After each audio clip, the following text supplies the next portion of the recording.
What's happening? And to make sure we take back the White House, because if we do, we're going to make America better than ever before. We're going to make it. Yeah, look, there he is. Easy, because we have millions and millions of people in our country that shouldn't be here. Dangerous people, criminals. We have criminals. We have drug dealers. We have people that should not be here. And it's much tougher than if it happened. We have the strongest border ever. In recorded history, we're the best border. In fact, if they could ever put up a chart, I don't know if they can do it. Do you guys have access to that chart that I love so much? You don't mind if I go off teleprompter, do you? Because these teleprompters are so damn boring, I try and explain that. Oh, there's it. Wow. You guys are doing it. They're getting better with time. My guys, take a look at that chart. Take a look at the arrow on the bottom. See the big red arrow, right? So that's when I left office. That was the lowest point, and that comes right from the government services, comes right out of Border Patrol. Take a look at that. So that arrow is the lowest amount of illegal immigration ever in recorded history into our country. And then the worst president in the history of our country took over. And look what happened to our country. Probably 20 million people. And you know, that's a little bit over that chart. That chart's a couple of months old, and if you want to really see something that says, what happened.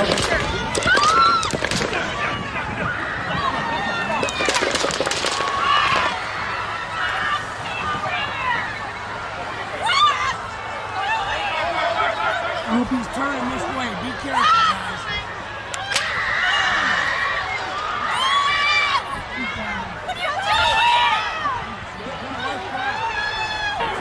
We got breaking news. We got breaking news coming in. Shots fired.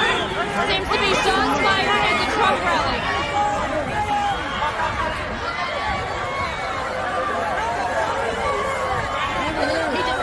Is he okay?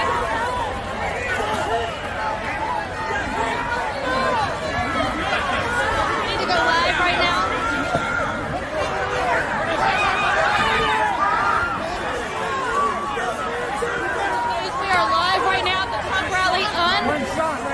We don't know if President Trump has been shot. We know he hit the ground. We do not know if President Trump has been shot. He's up. He's up.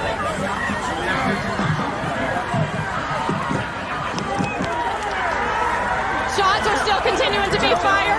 He's giving a thumbs up, everybody. He's giving a thumbs up.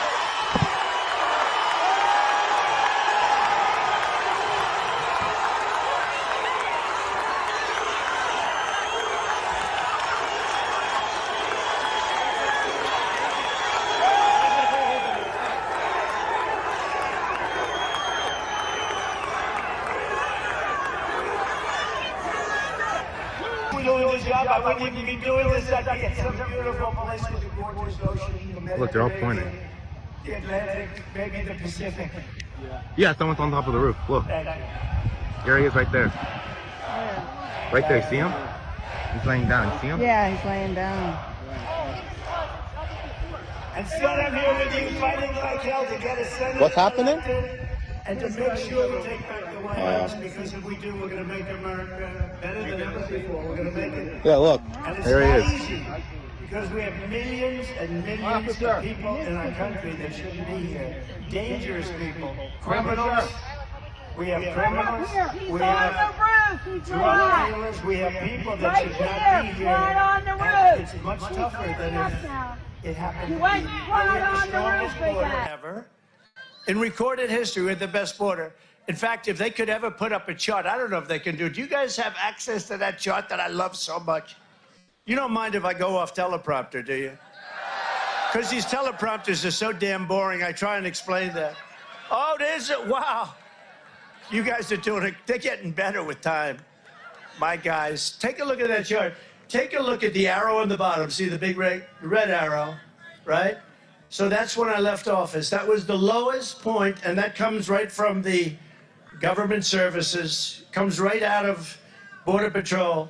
Take a look at that. So that arrow is the lowest amount of illegal immigration ever in recorded history into our country. And then And then the worst president in the history of our country took over. And look what happened to our country. Probably 20 million people. And you know, that's a little bit over that chart. That chart's a couple of months old. And if you want to really see something that says,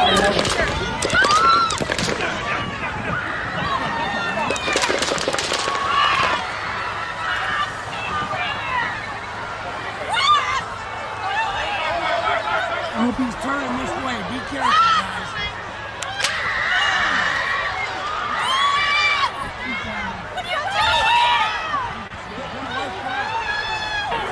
We got breaking news. We got breaking news coming in. Shots fired. Seems to be shots fired at the Trump rally.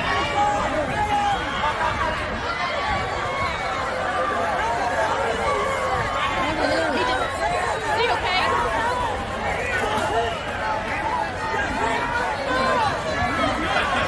We need to go live right now.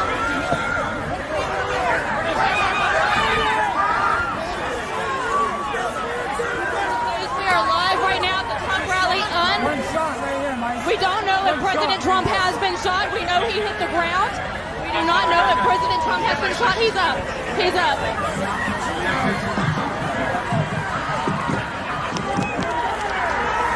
Shots are still continuing to be fired. He's giving a thumbs up, everybody. He's giving a thumbs up.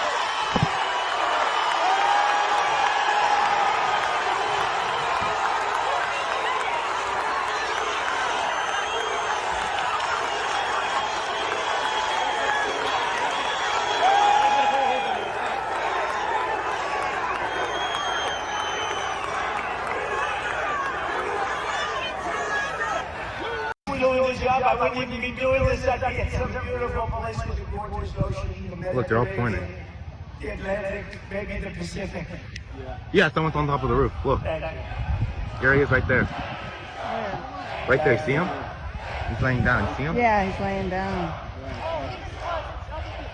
And son, I'm here with you fighting like hell to get a senator What's happening? elected and to make sure we take back the White House, because if we do, we're going to make America better than ever before. We're going to make it. Yeah, look. And it's There he not is. easy, because we have millions and millions of people in our country that shouldn't be here. Dangerous people, criminals. We have criminals. We have drug dealers. We have people that should not be here. And it's much tougher than if it happened to be. We have the strongest border ever. In recorded history, we're the best border. In fact, if they could ever put up a chart, I don't know if they can do it. Do you guys have access to that chart that I love so much? You don't mind if I go off teleprompter, do you? Because these teleprompters are so damn boring, I try and explain that. Oh, there's it. Wow. You guys are doing it. They're getting better with time. My guys, take a look at that chart.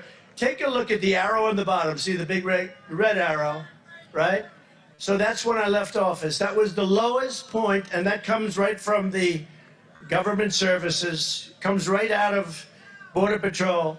Take a look at that. So that arrow is the lowest amount of illegal immigration ever in recorded history into our country. And then the worst president in the history of our country took over. And look what happened to our country. Probably 20 million people. And you know, that's a little bit over that chart. That chart's a couple of months old. And if you want to really see something that says,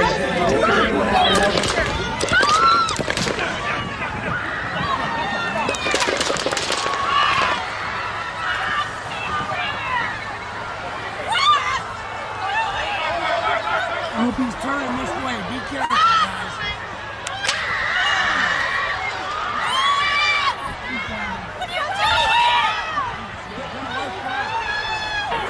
We got breaking news. We got breaking news coming in. Shots fired.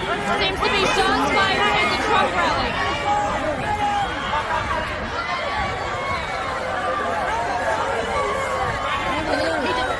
Is he okay?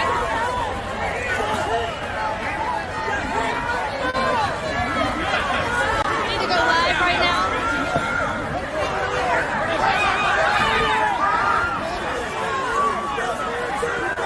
We are live right now at the Trump rally. One shot right here, Mike. We don't know if that President Trump has been shot. We know he hit the ground. We do not know if President Trump has been shot. He's up. He's up.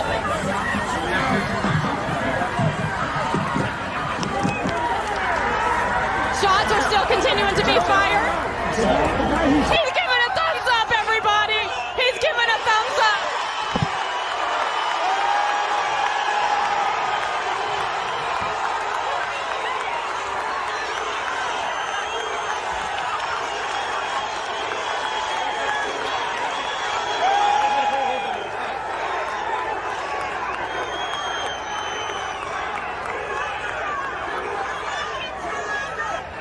Doing this job, I wouldn't even be doing this. Other than that, Mrs. Trump, how was the political rally? Good morning. I'm Austin Peterson. You're watching and listening to the Wake Up America show at wakeupamericashow.com. An assassination attempt on former President Donald Trump. How did this happen? Good morning. If you're tuning into the Wake Up America show live, we're glad and thankful to have you here. Click that like button and follow this channel if you enjoy the content that you end up viewing today. Help us to spread the ideas of economic freedom and personal liberty. This show streams live every Monday through Friday, 7 to 9 a.m. Central Time. It's a 2-hour tour de force of economic freedom and personal liberty. We'd love to have you become a regular guest and join us here along with all of our friends on the Wake Up America show. Donald Trump nearly assassinated over the weekend at a political rally in Pennsylvania. How did this happen? Did diversity, equity, and inclusion standards at the Secret Service contribute to the potential death of the former president of the United States? We're going to speak to a police veteran, Sergeant, this morning. She's going to talk to us a little bit. The Secret Service is already blaming the local police for the failures that happened over the weekend. We're going to speak to Sgt Betsy Smith this morning of the National Police Officers Association at 7:30 a.m. Central Time. You don't want to miss that interview. At 8 a.m. Central Time, what's the political fallout? Does this mean that the election is pretty much over? Some people say yes, some people say no. Let's talk a little bit about the political fallout with our friend Jon Miltimore from the Foundation for Economic Education. He'll be joining us this morning live at 8 a.m. Central Time. You don't want to miss that interview as well. My heart stopped for just a moment to think that maybe the audio wasn't on, but yeah, I can see it. So we are here. Yay, audio, microphone working. At 8:30 a.m. Central Time, we're going to speak to a firearms expert, also known as the AK gun guy. Brandon Herrera will be joining us this morning. He's a former congressional candidate. He'll be here with us at 8:30 a.m. to talk about the security failures that went on at the rally in Pennsylvania. First, let's talk a little bit about just my personal take on this one. I avoided going live over the weekend so that I could spend some time gathering information about what occurred so that I wouldn't spout off without having a cool and clear head about me. I could take time to read, to gather the facts so that I could present them to you in the best manner that I feel possible. Some of you know me very well. Some of you may be watching me for the very first time. My political transformation from being a Trump skeptic to a Trump supporter started in 2016 when I ran for president of the United States on a third-party ticket, partially because the policy promises that Donald Trump made at the time were very much antithetical to the ideals of limited government as I saw them. As the years went on from 2016 until today, now when I became a delegate for Donald Trump on the state level, went from being a Trump skeptic to a Trump supporter at this time when I saw how Donald Trump governed in his first term. The reaction that the left had to Donald Trump's presidency at the time was quite curious. I thought it was obviously quite obnoxious, but I also thought it was out of the ordinary. I thought that the reaction that the left had to him was quite abnormal. But the reaction to many of the people within Donald Trump's own party was also quite abnormal. At the time, we didn't have a word for it, but now we know it became what we call Trump derangement syndrome. And we lost many good friends of the fight for limited government now to the dark side. People like Joe Walsh and others. Now, many of the never Trumpers were people like neoconservatives Jennifer Rubin and others who were never really on the side of limited government, Bill Kristol and other neocons who were always against the ideals of limited government, who went ahead and began to campaign for Democrats at the time anyway. Of course, for those who are intimately familiar with the background of the neoconservatives, that is where that movement initiated anyway. But the level of Trump derangement syndrome got me questioning why the reaction to Donald Trump was so violent. And it has been violent, and it has culminated into the violence which occurred this last weekend, which did result in the death of one citizen, a local volunteer firefighter, and several others who were injured as well. And our hearts go out to them. Over this weekend, I did make a donation to the family of the victim of that incident, as many people were coming to the AP for Liberty Shop, or the For Liberty Shop, and purchasing items. I took some of those profits and did donate them to the families to help to assuage them in their time of grief. But this level of Trump derangement syndrome has been off the charts for a while. And in looking at the response that many people have who have been calling Donald Trump Hitler for the last several years, now expressing their condolences, one has to wonder whether or not they are truly being sincere. How can you have sympathy for the devil, as one Democratic state representative had said last week in a tweet that he then had to delete? If Donald Trump is truly a fascist and an authoritarian and Adolf Hitler, as many people have said, why are you now offering condolence? Why are you now calling for people to tone down their political rhetoric? The media and the left and never Trumpers within the Republican Party have been building up to this level of political violence through the rhetoric that they have been publishing in their newspapers, on their podcasts, in their television shows. They are directly responsible for this incident that occurred as much as the diversity, equity, and inclusion-laden Secret Service. And one does have to wonder, in a time when the culture wars are at their fever pitch, was it truly appropriate for there to be 5'2" female Secret Service officers who were in charge of protecting the president? When I have photographs that I will be sharing this morning of them ducking their heads when shots rang out, and believe me, it wasn't just the female Secret Service agents who were fumbling with their firearms, ducking when the shots came in. There were a couple of cowardly-looking gentlemen who, as well, when the shots rang out, found themselves diving for cover rather than protecting the president of the United States, as is their duty, as is their mandate. Of course, the Secret Service, being an executive branch agency, is run by the current president of the United States, Joe Biden, who one even has to wonder if at that time of the day, President Biden was even awake. We are in a crisis point, a turning point here in the United States. And of course, the photographs, the epic photographs that came out of this event showing Donald Trump defiant, fist pumping in the air, will appear in my child, due to be born 2 to 3 weeks from now, potentially. My child will be reading about in her history books. Of course, that is if that's in the ones that I show her, because we're probably going to have to homeschool this child to avoid becoming like this messed up individual.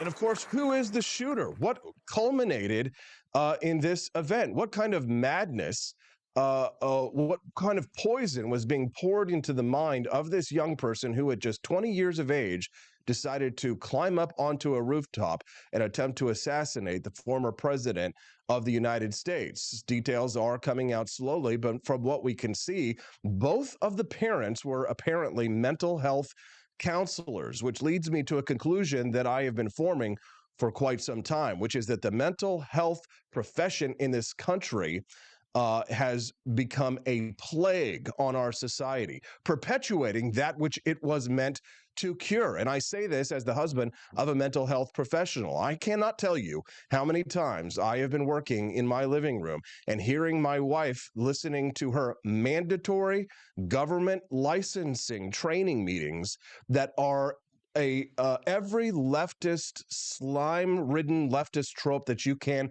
imagine. Hate Republicans, hate white men, hate Donald Trump, hate America, gender nonsense, gender weighing, every disgusting leftist, mentally ill trope that you can imagine is part of the required government training courses that mental health professionals in this country must take in order to maintain their certification to be social workers, to be therapists in this country. As someone who is intimately familiar with how this institution is being run in this country, it is perpetuating the problems that it is seeking to cure. It is a gynocratic institution that perpetuates the worst of our society. And it attracts, for those who work in that profession, it attracts the absolute least of us. It attracts those whose mental illness draws them to that institution to try and seek to counsel others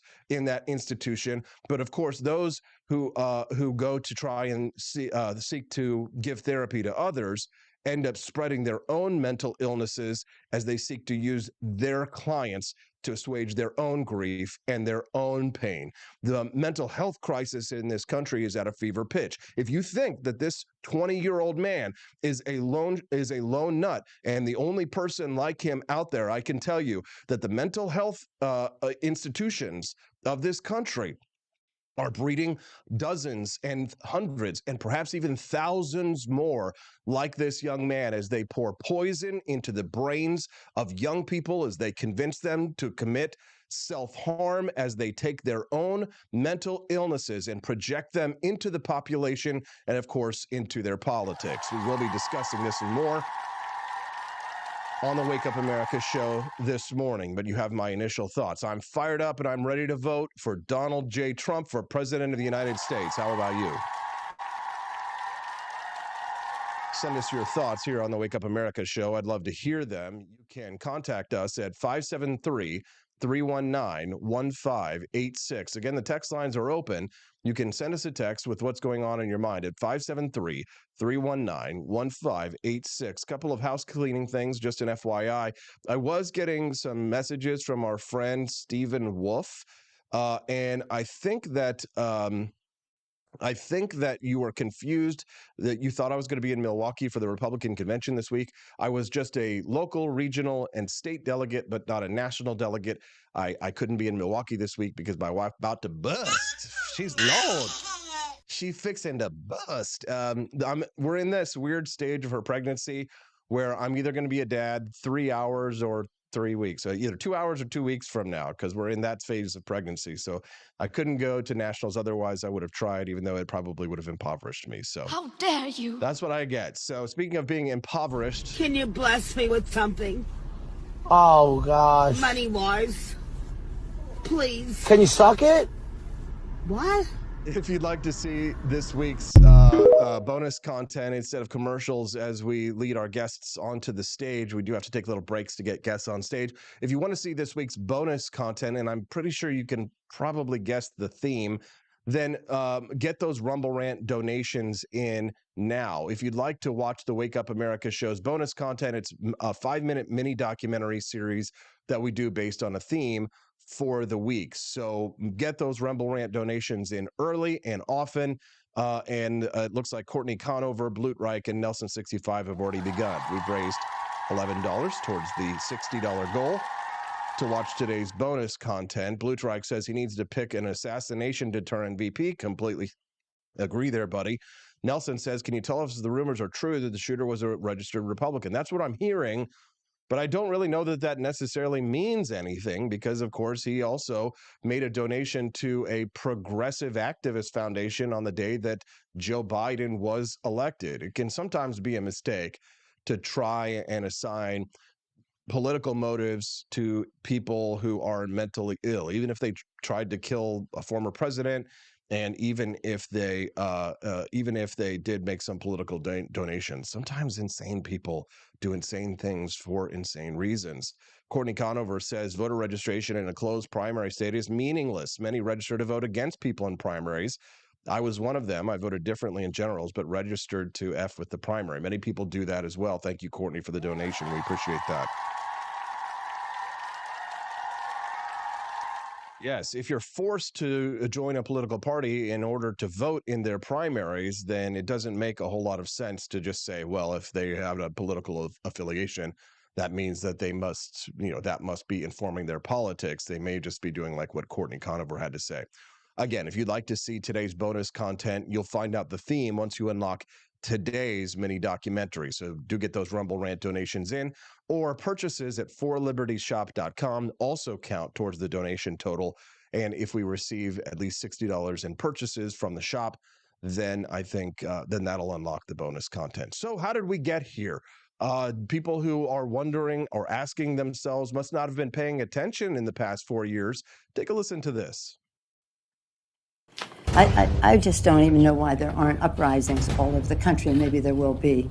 People need to start taking to the streets. This is a dictator. There needs to be unrest in the streets for as long as there's unrest in our lives. Enemies of the state. Show me where it says that protests are supposed to be polite and peaceful. Do something about your dad's immigration practices, you feckless. When they go low, we kick them. How do you resist the temptation to run up and wring her neck? Biggest terror threat in this country is white men, most of them radicalized right up to the right. I thought he should have punched him in the face. I said, even if you lost, he insulted your wife. Yes. He came down the escalator and called Mexicans rapists and murderers. He said, well, what do you think I should have done? I said, I think you should have punched him in the face and then gotten out of the race. You would have been a hero. I'd like to punch him in the face. I said if we were in high school, I'd take him behind the gym and beat the hell out of him. Punch some people in the face! When was the last time an actor assassinated a president? They're still going to have to go out and put a bullet in Donald Trump, and that's a fact. Look as his character is stabbed to death. Where is John Wilkes Booth when you need him? I have thought an awful lot about blowing up the White House.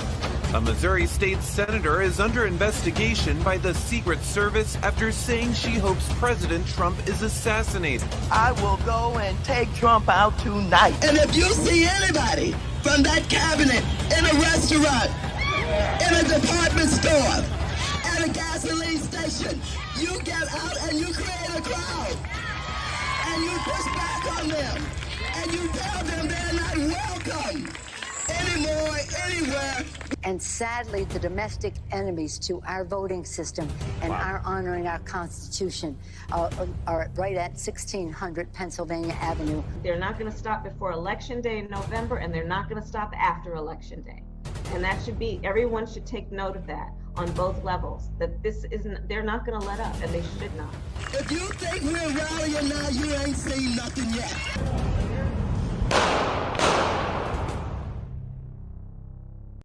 So how did we get here? Well, maybe it's because of the kind of rhetoric that you heard right there. Good morning. If you're just tuning into the Wake Up America show, I'm your host, Austin Peterson. We're glad and thankful to have you as a guest. Please do click that like button. And if it's your first time watching the Wake Up America show and you do enjoy this content, we do hope that you'll click that follow button before you leave today. The Wake Up America show guest lineup today is a stellar one. Sgt Betsy Smith will be joining us live here in about 12 minutes to talk about the security failures of the Secret Service and diversity, equity, inclusion standards at the Secret Service. We're going to speak as well to Jon Miltimore about the political fallout at 8 a.m. and Brandon Herrera at 8:30 a.m. Central Time. Notice the coverage here from the mainstream media. Trump escorted away after loud noises at PA rally. Are you kidding me? That's the headline? Loud noises, Trump escorted away? Hilarious. NBC, Secret Service rushes Trump off stage after popping noises heard at his Pennsylvania rally. Interesting. Trump removed from stage by Secret Service after loud noises startles former president and crowd. As if the former president didn't have ginormous huevos and get up right after he had been shot, blood dripping down his face, and pump his fist in the air like an all-American badass that he is.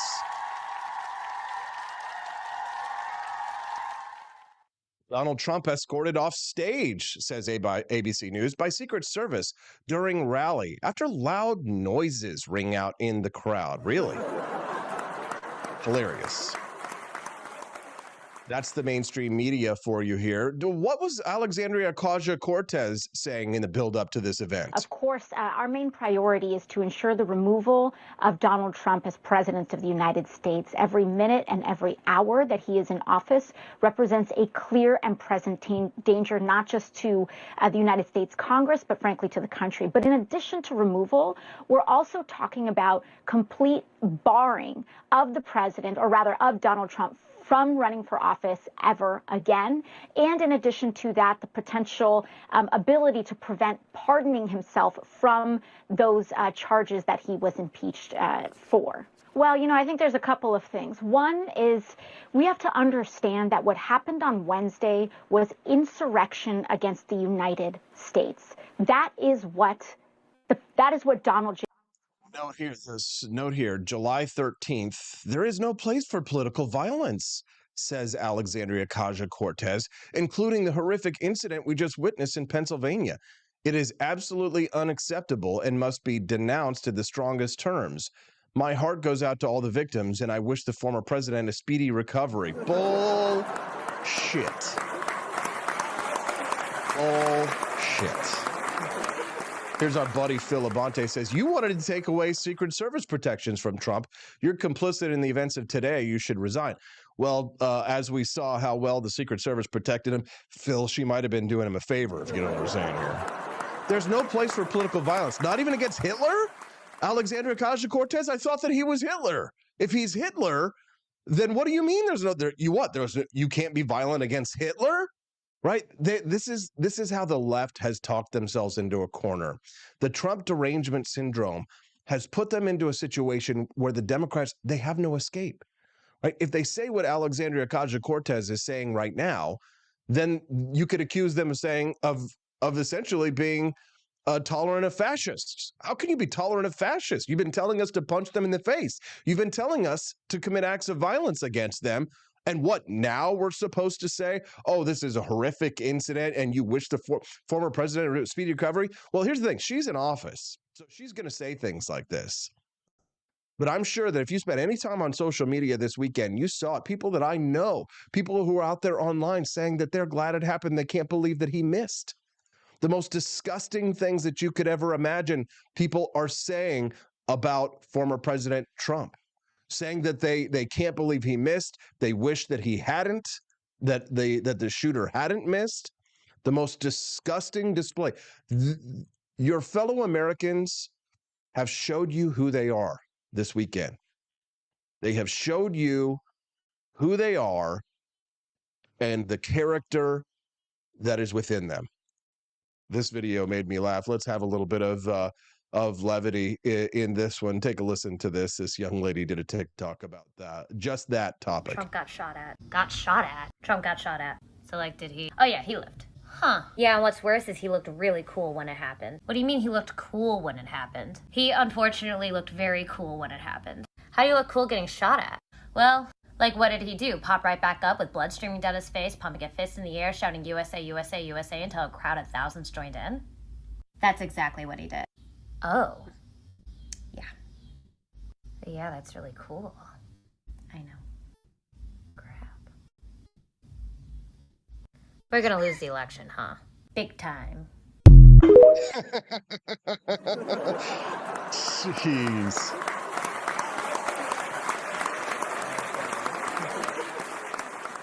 The director of the Secret Service has been working pretty hard on diversity, equity, and inclusion standards leading up to this. To expand hiring, they're aiming to have 30% women recruits by 2030, and even allowed YouTube influencer Michelle Carre to train with agents. But I'm very conscious as I sit in this chair now of making sure that we need to attract diverse candidates and ensure that we are developing and giving opportunities to everybody in our workforce, and particularly women. That workforce will be pivotal for the 2024 campaign season, which for the first time includes a former president who already has lifetime protection. Agents were there when Donald Trump was arraigned in New York. We were able to work out the details ahead of time of how that particular day was going to go, but we will always ensure the safety of all of our protectees that we have. The service has a zero-fail mission, a mission officers are training to uphold, pretending this field is the most famous. Yeah. Hilarious. Yeah. That's the Secret Service for you. We're going to be talking to Sgt Betsy Smith of the National Police Officers Association here live in 5 minutes. In order to unlock today's bonus documentary, we'd have to hit $60, but we haven't done it just yet, which means you guys are going to watch a little bit of a commercial break. Don't go away. We'll be right back with the police officer. She's going to respond to diversity, equity, inclusion standards in the Secret Service. Female Secret Service agents. She's a female cop herself. Let's hear what she has to say about this when we get back on the Wake Up America show at wakeupAmericaShow.com. The Cantina crew, this is Elon Musk, the CEO of Twitter. And I just want to say thank you for watching the Wake Up America show. I've decided that Austin Peterson will be the new CEO of Twitter.com, effective immediately. First thing to do, though, is I've got to go and blast off into space.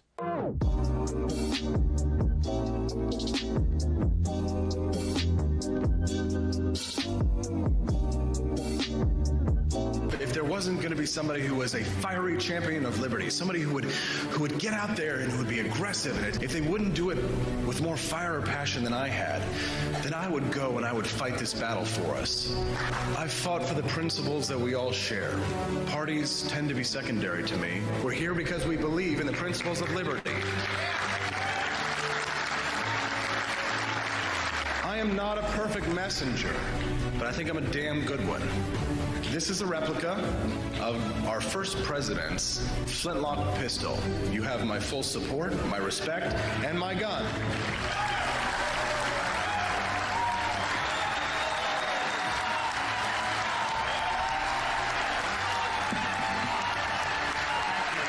I think that at the heart of my philosophy is much more libertarianism than well, that's the fashionable word these days, I guess. A conservative is no longer just that. He's a libertarian and always has been.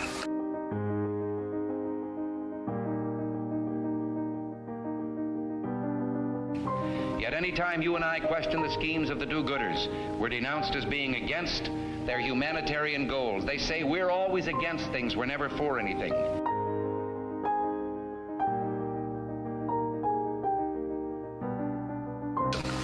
What is fascism? Fascism is private ownership, private enterprise, but total government control and regulation.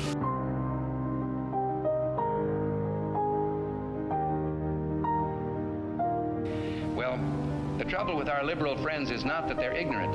It's just that they know so much that isn't so.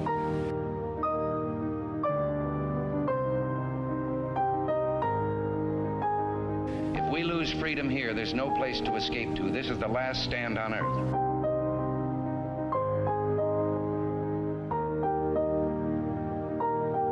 This is the issue of this election. Whether we believe in our capacity for self-government or whether we abandon the American Revolution and confess that a little intellectual elite in a far distant capital can plan our lives for us better than we can plan them ourselves.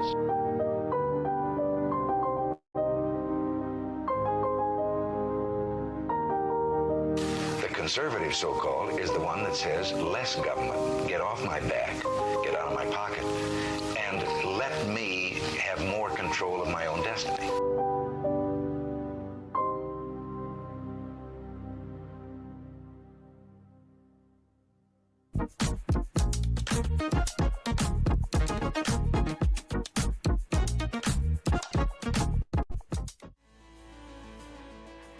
Welcome back to the Wake Up America show. Good morning. I'm your host, Austin Peterson. It's time to rise and freedom. Don't forget to click that like button. If today's your first time watching the Wake Up America show and you say to yourself that you really enjoyed this content, then make sure you click the follow button before you leave today. We'd love to have you join us for the regular schedule. Every Monday through Friday, 7 to 9 a.m. Central Time, this show streams live. All right, let's hit the news. Donald Trump's near assassination presents the biggest crisis for the Secret Service in decades. At the heart of what will be a torrent of investigations, how was a 20-year-old lone shooter able to take up an exposed firing position on an open rooftop not much more than a football field away from the former president? And were the diversity, equity, and inclusion standards that the Secret Service has been deploying in recent years partially to blame for the irresponsibility of this executive branch agency? Let's speak to an expert in police work. Her name is Sergeant Betsy Smith. She's a spokesperson for the National Police Association. She's quite a veteran in these kinds of things, and she's joining us live right now. Good morning, Sergeant, and welcome to the show. Hey, good morning. Thanks for having me. Sergeant, first things first, what I'm seeing this morning is that the Secret Service is now starting to point fingers at the local police for this event. How do you react to that? Well, having been on several of these types of details, of course, I find that disheartening, but frankly, not surprising. I think what we've seen in the last couple of days is a bit of a failure of leadership on the part of the Secret Service to really hit this situation head on. There were a lot of successes in this incident. Obviously, the president is still alive, but there are a lot of failures. And so for the federal government, for the Secret Service to start pointing fingers at local law enforcement, frankly, it's inappropriate, and I find it weak leadership.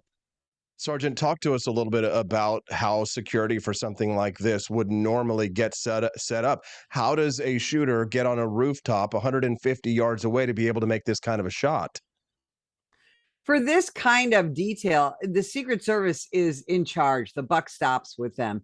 They come in with an advanced team. They, check everything out. Obviously, local and state law enforcement are involved. We've seen the sheriff speak. We've seen the director of the state police speak.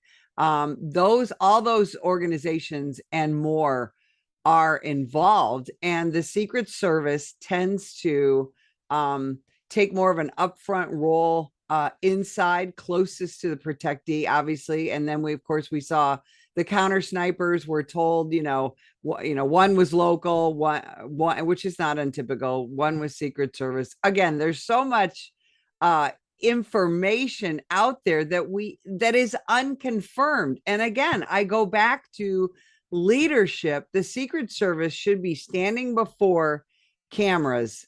They have a spokesman, they have a director. The Secret Service should be standing before cameras and laying out as much of this as possible so that the American public can understand what's happening. And they haven't quite done that yet. But so ultimately, in this type of situation, this is a cooperative effort between the federal government, state, county, and local, but the buck stops with the Secret Service. Sergeant, what do you make of videos that have been coming out showing that people were trying to alert the authorities to the presence of the shooter for minutes before Donald Trump's security detail hopped on top of him to try and prevent him? Have you seen some of these videos? And what is your take on the response time that occurred from the first person who shouted minutes before the shooting happened that there was someone with a gun on the roof? In this type of situation, I have seen all of those videos. I've seen, the several statements by the sheriff. Again, we've heard nothing from the Secret Service about this. In that type of chaotic situation, when those citizens say, we were telling law enforcement what was going on, and indeed, they were clearly trying to warn them, we all have the benefit of something called hindsight bias. We all know the end of the story. We have looked at this situation, every video, every aerial photograph. And so now we think, okay, we know exactly what was happening. But in that moment, those police officers who were being spoken to by those obviously properly panicked citizens, we don't know exactly what was occurring there. And again, this should not be left to the speculation of the media, of the public. Law enforcement leadership needs to come forward and quell all of these rumors and tell us for sure, was there a police officer who climbed up the roof? What was what was that police officer being told? How was that communicated to other law enforcement personnel? We need answers. And yes, I understand investigations take time, but this is public relations 101. And this is a literally shots heard around the world. Leadership needs to stand up and communicate.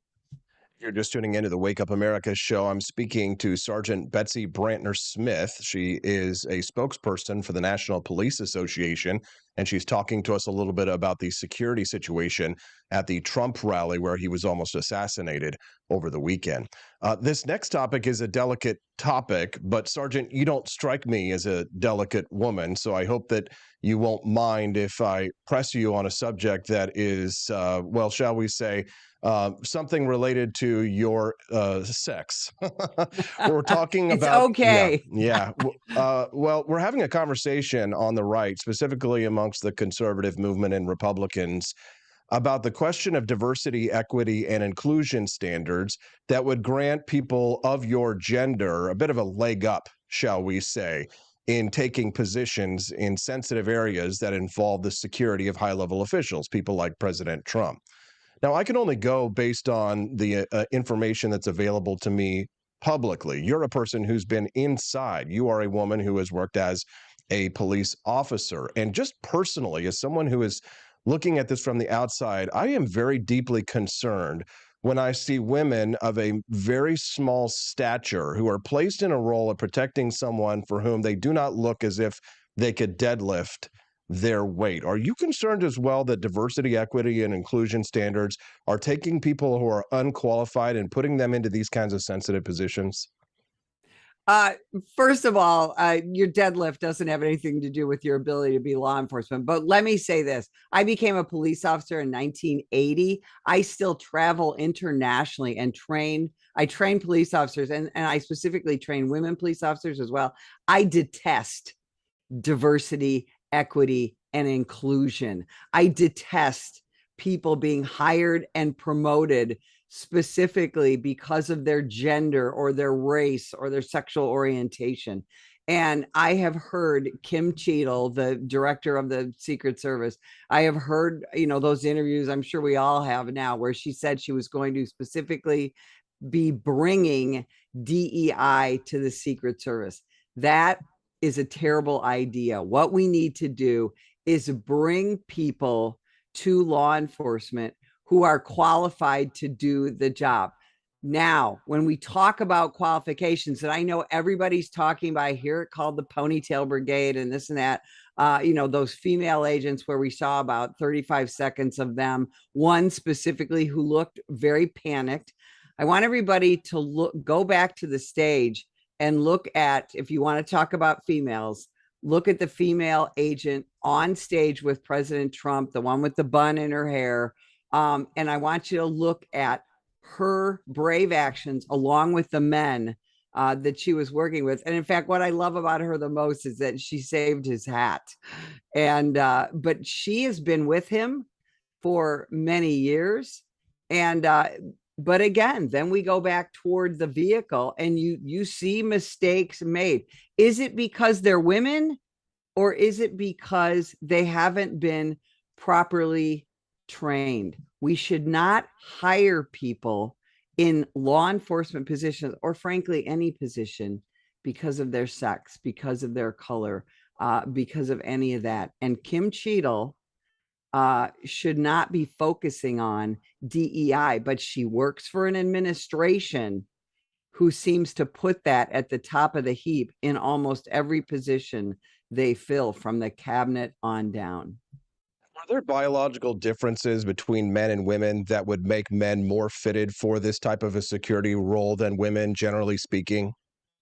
There are biological differences between men and women. I don't even know if we're allowed to say that anymore, right? But yes, this is something I've studied for decades. It's something I train. Men have certain advantages. Women have certain advantages. Again, there's a reason why there's no female Navy SEALs, because that level of physical tenacity is something that right now we have not had a woman be able to pass those tests. Now, let's go to law enforcement. You're not a Navy SEAL when you're a cop, not even a Secret Service agent, but you've got to be fit. You have to have the intestinal fortitude not to panic. In other words, we call it panic resistant. You have to be a panic resistant person. So does your physical fitness matter? Absolutely. We also have to, when you're talking about, executive protection, it's preferable that the protectors are similar in stature to the protectee, at least enough of them to be able, and we've all seen it now, right? The video, those agents bravely surrounding the president with their own bodies. And every one of those agents on stage was able to do that. The female was shorter. Are there shorter men? Absolutely. But this blanket disgust, quite frankly, that I'm seeing, saying women shouldn't be Secret Service agents, et cetera, that's a bunch of nonsense. We all got over that in the 80s. But do you think that they are? But do you think that the government is putting women who are unqualified into positions that could endanger the security of these officials because of these DEI standards, and therefore hurting women who are actually qualified? That's a very good point. And you're absolutely right. I believe in this profession, not just in the Secret Service, but in other areas of law enforcement and other areas of government. We see people who are not well qualified elevated to positions where there are others who are better qualified. We need to go back to putting the most qualified people into positions and stop with the diversity, equity, and inclusion. But as I say that, I also don't want people to say, wow, women can't be cops, women can't be in the military. Again, we're beyond that, but we've got to stop elevating people simply because of their gender. Sergeant, if this were a private security detail, heads would roll. There would already be walking papers. Do you imagine anyone will be held accountable or fired after this incident? I don't have a lot of faith right now in the federal government to properly investigate themselves and deal with this. This obviously is a catastrophic failure. I mean, look, the Secret Service can't see everything, be everywhere. But we need to find out how this young man got up onto a rooftop, a football field away from the president of the United States, killed a volunteer, a firefighter, wounded, the president and a couple of other people. There are obvious failures that occurred. I hope that we're going to be able to know the truth. And I really believe, we hear this a lot. Why is law enforcement investigating itself? In a international incident like this, there really should be a commission or some other investigative body rather than having the FBI do the investigation of the Secret Service. Considering, several high-level intelligence agents signed letters suggesting that Donald Trump was colluding with Russia, considering the behavior of the FBI, considering how alien Donald Trump is to the institutions of government, which reject him in almost an antibiotic sort of response to him. Do you trust any of those agencies, truly, those federal agencies, with his safety and protecting him? I think what we've seen in the last number of years is agencies like the FBI have become so overtly political that I think we as citizens, we as voters, have every right to be cynical about what we're going to see from those agencies. Again, I have friends that are FBI agents. I know some phenomenal people, boots on the ground, FBI and other federal agents. What we need to look at again is the leadership. And right now, as we've seen in years past, the leadership of organizations like the FBI have been overly politicized to the point where we, the citizens, the people who pay their salary and elect the people that put them in those positions, we have every right to be cynical. Sergeant, big picture here, what do you think led to this incident? Overall, looking at this from a bird's eye view, to what would you attribute this kind of violence? Where does this come from?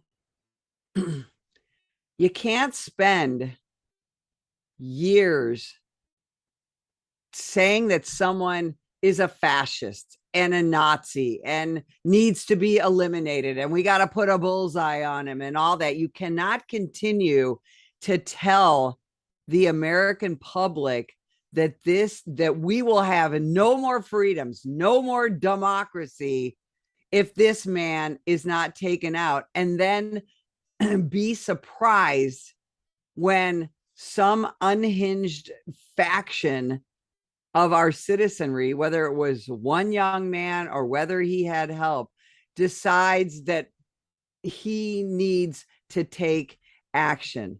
Our media has been irresponsible. Our politicians and political leadership and activists have been incredibly irresponsible in elevating this horrific rhetoric. And we're already seeing people in the political sphere who are going back to, well, they don't quite say it, but they almost say it, that Donald Trump deserved this because of January 6th and because of whatever. We still in this country have not properly addressed the 200 plus violent riots in 2020 and 2021. And yet we continue to hear about January 6th. We continue to hear about the violent right. This has been elevated because of the irresponsibility of so many people, including politicians and the legacy media. Sergeant Betsy Smith, is there anything else that you'd like to share with our listeners before we let you go today? You know, I would just ask for everybody to go to nationalpolice.org. That's our great website, nationalpolice.org. We're not a police union. We're an organization, a charity that helps police officers and the people who support us. And we can't do it without your donations. And also sign up for our newsletter. We have an amazing team of writers. Sergeant Betsy Brantner Smith, the spokesperson for the National Police Association, thank you for getting up so early and being so generous with your time today. We appreciate your input on the show. Thanks for having me. Thank you very much. Let's give her a round of applause. What do you say?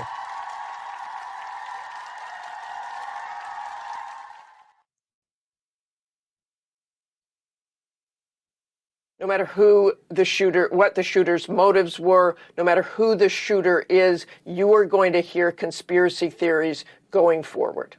No question about that. But as you point out, those statements from J.D. Vance and Vivek Ramaswamy, of course, President Trump and his supporters have contributed to this violent rhetoric as well. Well, absolutely, George. We were just looking back this morning at some of the things that former President Trump has said. It's Donald Trump and his supporters' fault, of course. It's his fault.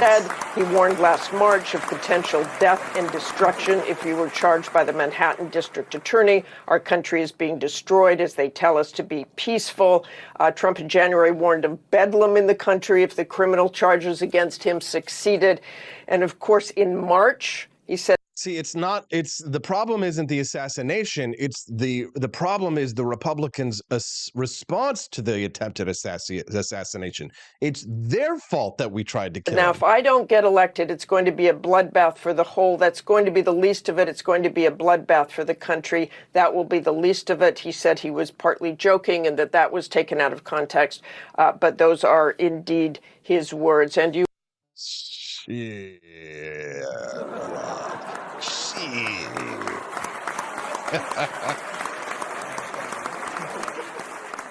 Oh my gosh, it's just almost too hilarious. I just can't deal with this kind of stuff, this kind of stupidity in the morning. So let's talk about something else. It's time to say goodbye to Starbucks and hello to Rumble's 1775 coffee. Unlike other brands, this is a coffee that does back free speech and is unapologetic about it. Visit 1775 Coffee. Use the promo code STUDIO40 to get 40% off any coffee subscription. The coffee comes in medium and dark roasts. It also comes in pea berry, which is similar to Kona coffee. In other words, stuff is pretty darn premium. Click the link in the live chat that you see right now. You can also go to 1775 Coffee and use the promo code STUDIO40 to get 40% off today. And thank you to Rumble Studio for making those kinds of live reads possible. Amen, right? Rumble Studio, putting food in my baby's mouth. Wow. Speaking of, guys, we are like, only 2-3 weeks until baby Hazel comes. So here's the situation. I don't know if we told you, but on Friday. So here's what we're looking at right now in terms of dates. Today's the 15th. Baby Hazel could be born anytime between now and the 31st, 1st to 2nd of this month, right? So what Stephanie and I have decided to do is to give baby Hazel, which her due date estimated is the 29th. We're going to give her the absolute best chance to be able to come naturally whenever she wants to come. But if she decides to stick around and kind of hang on like I did, I was 3 weeks late back when they were just like, oh, just whenever, wait as long as you can. Nowadays, they say maybe not a good idea to go too long. So if baby Hazel does not come naturally, then by Thursday, the 1st of August, we will induce. And so Thursday evening, Stephanie and I will go to the hospital. And in theory, baby Hazel would then be born on Friday the 2nd, giving us the weekend so I can take the least amount of time off of work and necessary, because I know you're like, take time off, spend time with your baby. But guess what? If I'm not working and I'm not making money to feed the baby, if you can't feed the baby, then don't have the baby. Mama say, mama sa, mama kusa. So Saturday the 3rd, Sunday the 4th, maybe the 5th and 6th, I'll be out. Definitely the 1st, definitely the 2nd. And so I potentially would be back on Wednesday the 7th. So Wake Up America Show fans and friends, FYI, baby Hazel could be born. If she's born anytime in the next 2 weeks before that, then obviously I'm going to be gone. I'll announce on my X account, no show for, foreseeable future, 2, 3, 4 days that I'll take off so I can, take care of my wife and all that situation, get the baby back home and all that. So there we go. That's the situation. Thank you to Rumble for featuring us. We have over 1,000 people watching us live. Thank you. And please do click that like button. And if it's your first time here, did you enjoy that interview with Sergeant Betsy Smith? I thought she was fantastic, and she answered some of those difficult questions with aplomb. So if you enjoyed that content, we'd love to have you be a regular guest of this show. Click follow before you leave and come back and join us 5 days a week, Monday through Friday, 7 to 9 a.m. Central Time. Congressman Thomas Massey, he's my colonel. Congressman Thomas Massey had this to say about the incident over the weekend, that the same bureau that investigated the Las Vegas shooting and the January 6 pipe bombs is now investigating the attempted assassination of Trump. This is also the same bureau that raided Mar-a-Lago. I'm sure they'll get to the bottom of this soon. Sure they will. I'm glad you guys enjoyed Sergeant Betsy Smith, and I'll definitely have her back for issues like these. Hopefully not issues like these too much in the future.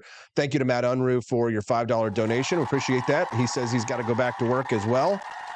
AP, you got this. Appreciate you very much. Let's see. So we are right now at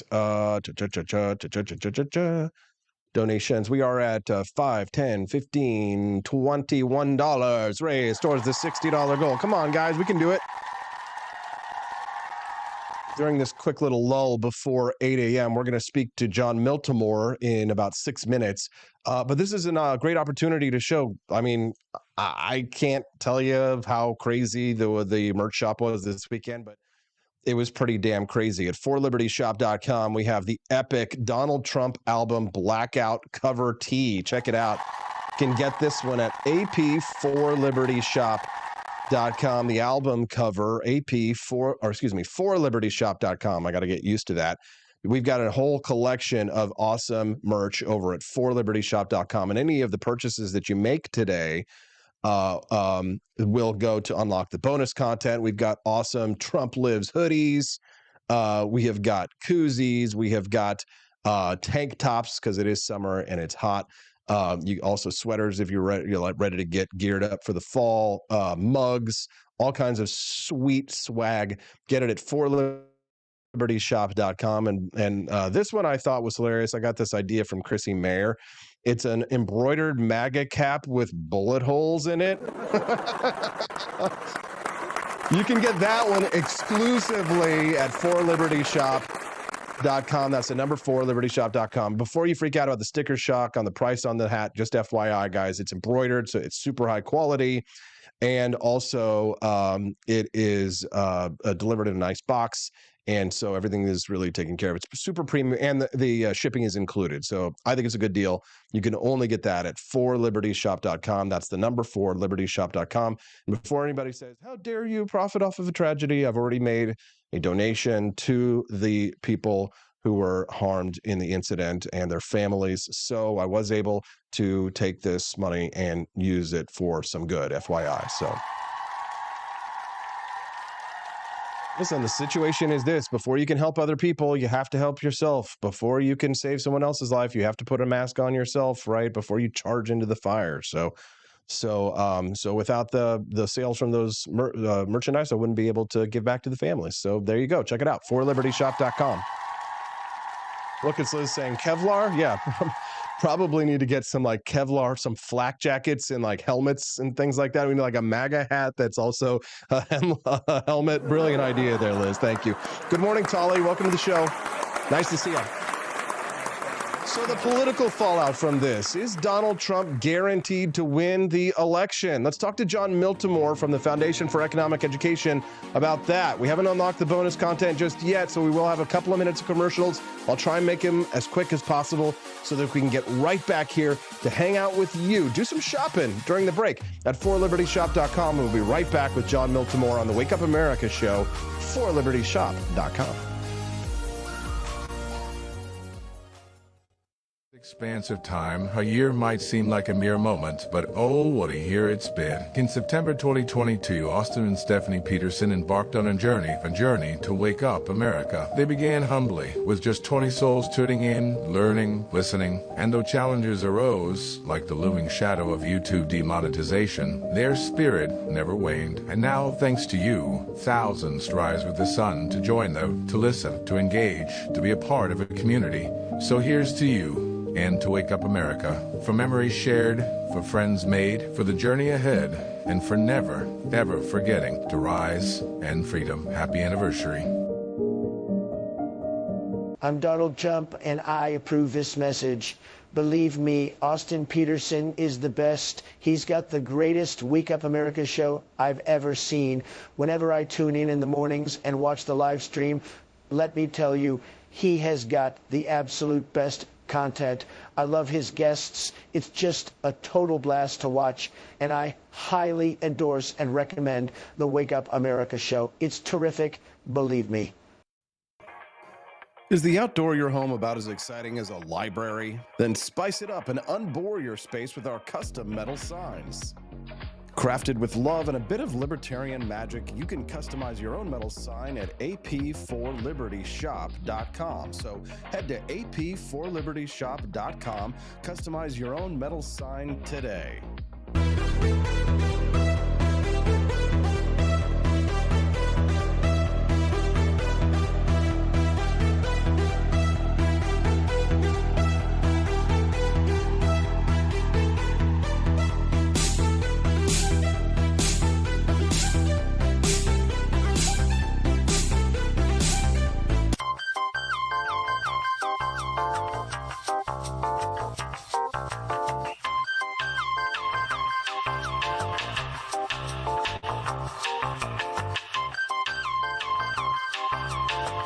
Welcome to a world of vocal discovery at Peterson Voice Studio. I'm Justin Peterson, here to guide your musical journey. Envision a place where your voice reaches new heights, where every note tells a story. We embrace all singers, from the enthusiastic shower vocalists to aspiring stars, ensuring each voice finds its unique rhythm and tone. Are you ready to elevate your voice? Visit PetersonVoiceStudio.com and sign up for remote lessons tailored just for you. Let's begin this melodious journey together. Welcome back to the Wake Up America show. I'm your host, Austin Peterson. Good morning. Let's rise and freedom together.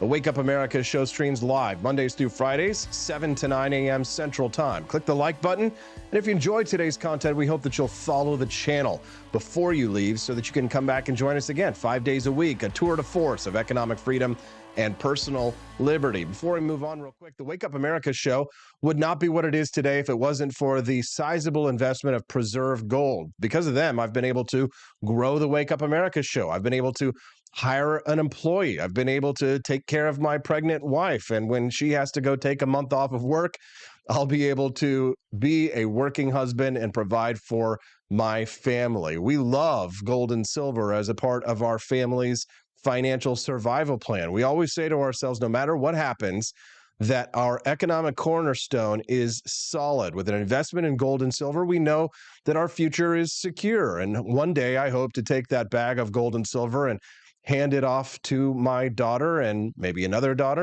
son, maybe 2, 3, 4, 5 more. Gold and silver is a great way to hedge your bets against future inflation. If there's one thing more guaranteed than taxes or death, it's got to be inflation. So if you're interested in learning more about how to invest in gold and silver, then send the word liberty as a text message to 50505. Get out your phones, type the word liberty in a text message to the number 50505. Or if you're on a desktop computer, you can also click on the link that's in the show notes to go to our link. They're going to send you an information packet so that you can just learn more about how to invest in gold and silver. You can get precious metals delivered to your front door, or you can invest in a gold Roth IRA. There you go. Thank you to whoever made their purchase at forlibertyshop.com just now. I think we're at like $50 now towards the $60 goal to unlock today's bonus content. If you'd like to see today's bonus content, then of course keep those Rumble Rant donations coming in. All right, the political fallout from the attempted assassination this week. I'm hearing from so many people online and from the left, from the right, from the center that this basically guarantees Donald Trump's reelection. But I don't know if my next guest is so sure. Jon Miltimore is from the Foundation for Economic Education, and he's joining us live right now, Mondays with Miltimore. Good morning, Jon. How are you, sir? Hey, good morning, AP. Doing great over here. So before we get to the political fallout, big picture, your reaction to the incidents that unfolded this weekend. Yeah, it's shocking. You know, I was, as I told you, at a baseball tournament this weekend, and all of a sudden my phone, you know, I didn't have it at the time, but I had a bunch of text messages, and they said, and one of the spectators was my father, and he said somebody just tried to kill Trump. And so obviously it's shocking. Like I last time something like this happened,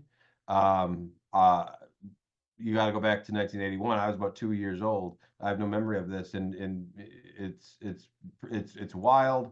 Like Trump said, I shouldn't be here. That was his quote. If he doesn't move his head by kind of a, you know, for unusual circumstance right before this, that bullet penetrates his skull and his brain, and it's a whole different scenario. So it's a good thing that didn't happen. And you know, like as far as political fallout, I do think that I won't say this. Nothing is over until the fat lady sings. But Trump was really trending in a positive direction before this happened. And right now, betting markets have him as a massive favorite. The Democrats are imploding. Let's face it. Right now, they're a party in the wilderness. And that picture of Trump, a blood spattered Trump with his fist in the air, is a very powerful thing. My money is on that Donald Trump will be, you know, elected president in November. I'm a sentimental guy, Jon. And so I read it, you know, when I was a little boy, I remember distinctly being carried on my father's shoulders to the Kansas City airport when Ronald Reagan appeared on the tarmac and waved at me, you know, as a child. And I felt a sense of pride because obviously I didn't understand politics, but I could feel my father's love for this man, and I could feel this man's very obvious love for the crowd. And then later on, to understand how much Ronald Reagan really valued really embodied American values. That sense of national pride that I felt as a young man really only probably was stirred when Congressman Ron Paul was running for president back in 2008. But it's been very dark times since then. And I won't lie, I felt the strongest sense of national pride when I saw Donald Trump raising his fist in the air that he had survived and was shouting, "Fight, fight, fight." I haven't felt a sense of national pride like that since I was a young boy waving at Ronald Reagan. Did you share in any of that, or did your cold libertarian heart hold you back from any sense of elation? I can't describe my feeling in the way you did. And I'm not a Trumper, but I was moved by this, okay? Because it is a powerful, courageous response. He didn't cower, right? He didn't crawl off, the podium. It was a look of defiance. And we've talked about this show a lot, and I've said several times, I'm not voting for Trump in the fall. All of that said, I was very impressed by how he responded to this, and all the people that do adore Trump, they love this part of him, that he is a fighter, and what goes into this as well is the fact that he has been, in my view, he has been very persecuted throughout this year. All of the lawfare they're using to bring him down, I think, is a very, very serious problem. And we haven't seen things like this. You got to go back 100 years, going back to Woodrow Wilson when he was playing these shenanigans, and Eugene Debs was tossed into a prison cell. What we're seeing is maybe more sinister than that, because it's on multiple fronts. We're seeing it in New York, we're seeing it in Georgia, we're seeing it in DC. All these orchestrated prosecutions, and Trump was. Literally, somebody tried to kill him, and he gets up, blood's battered, and puts his hand in the air and says, "I'm still fighting." Yeah, I was moved by that. I really was. Oh, I'm glad that you felt at least some stirrings in your cold libertarian heart, John, even though you're not voting for him. I have to say that I don't think that the stakes have never been higher here. That a vote for Donald Trump is a vote against diversity, equity, and inclusion standards. It's a vote against the World Economic Forum. It's a vote against coronavirus mandates and the people who put them in place to a large extent around the country. Because it's not just who Donald Trump is, but it's also what he represents. A vote for Donald Trump is a vote for potentially 2 more Supreme Court justices. What is it that would prevent you from letting bygones be bygones and saying to yourself that there's a bigger picture here, and that what Donald Trump represents is more than just one man, but a movement that is standing between us and the forces of darkness on the left, that want to do unspeakable things to our children, that want to take our national pride and grind it even more in the dust, the people who tear down statues and riot and burn our cities. What's preventing you from at least saying to ourselves that clearly that one side is more morally superior than the other, John?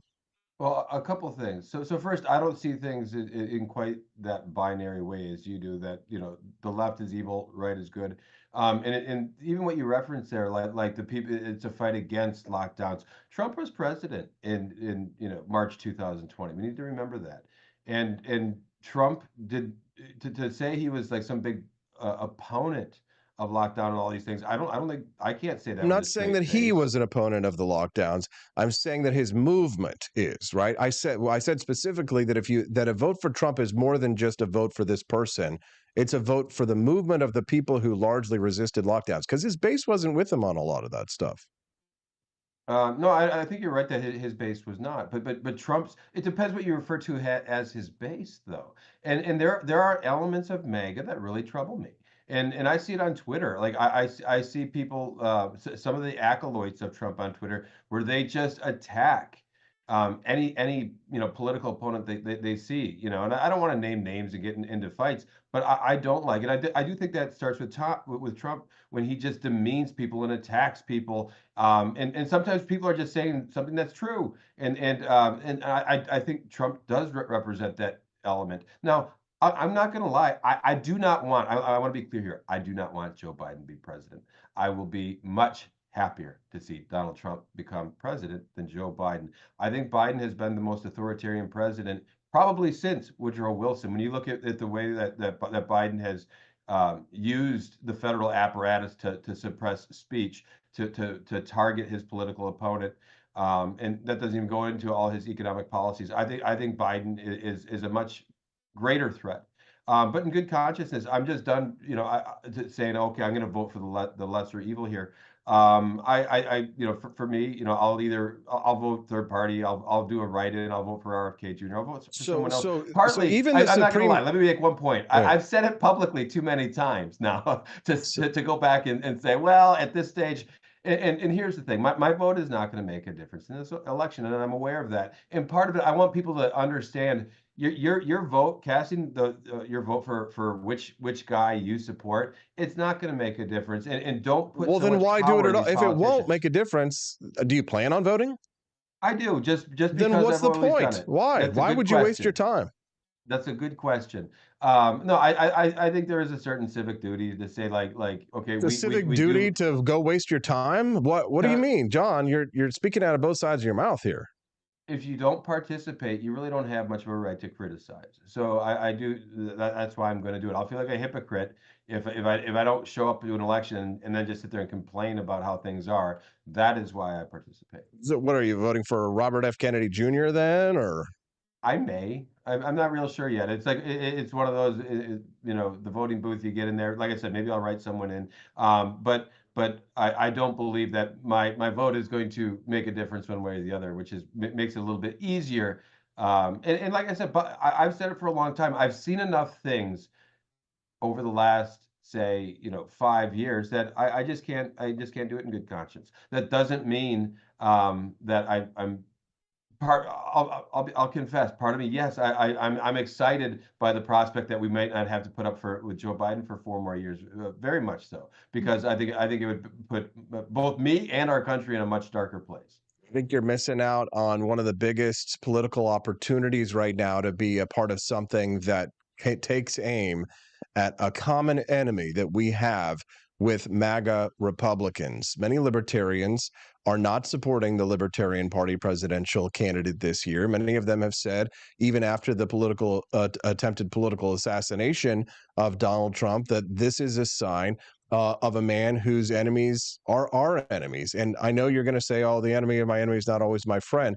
But the truth of the matter is, and the reality is that if you are engaged in a conflict, and this is a conflict that the left is waging against our rights, against our liberties, then just like the Americans did with the Soviets, they didn't like the communists and the Soviets, but they knew the political realities of such and the wartime realities of such were that in order to defeat their common enemies, they had to work together before they went back to being enemies again.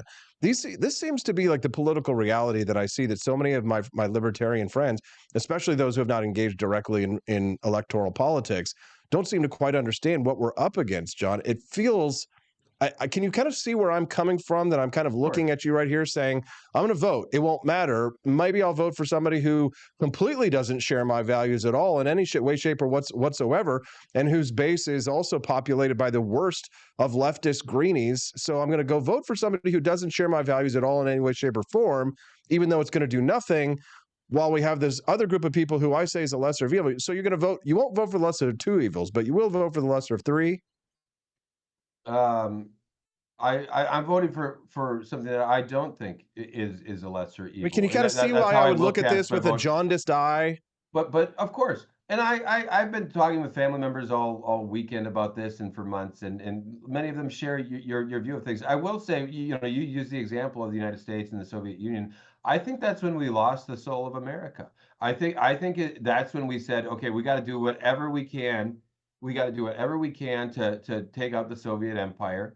and it doesn't matter what liberties we lose. It doesn't matter what methods we use. But the Soviets are so evil that we have to fight like they do.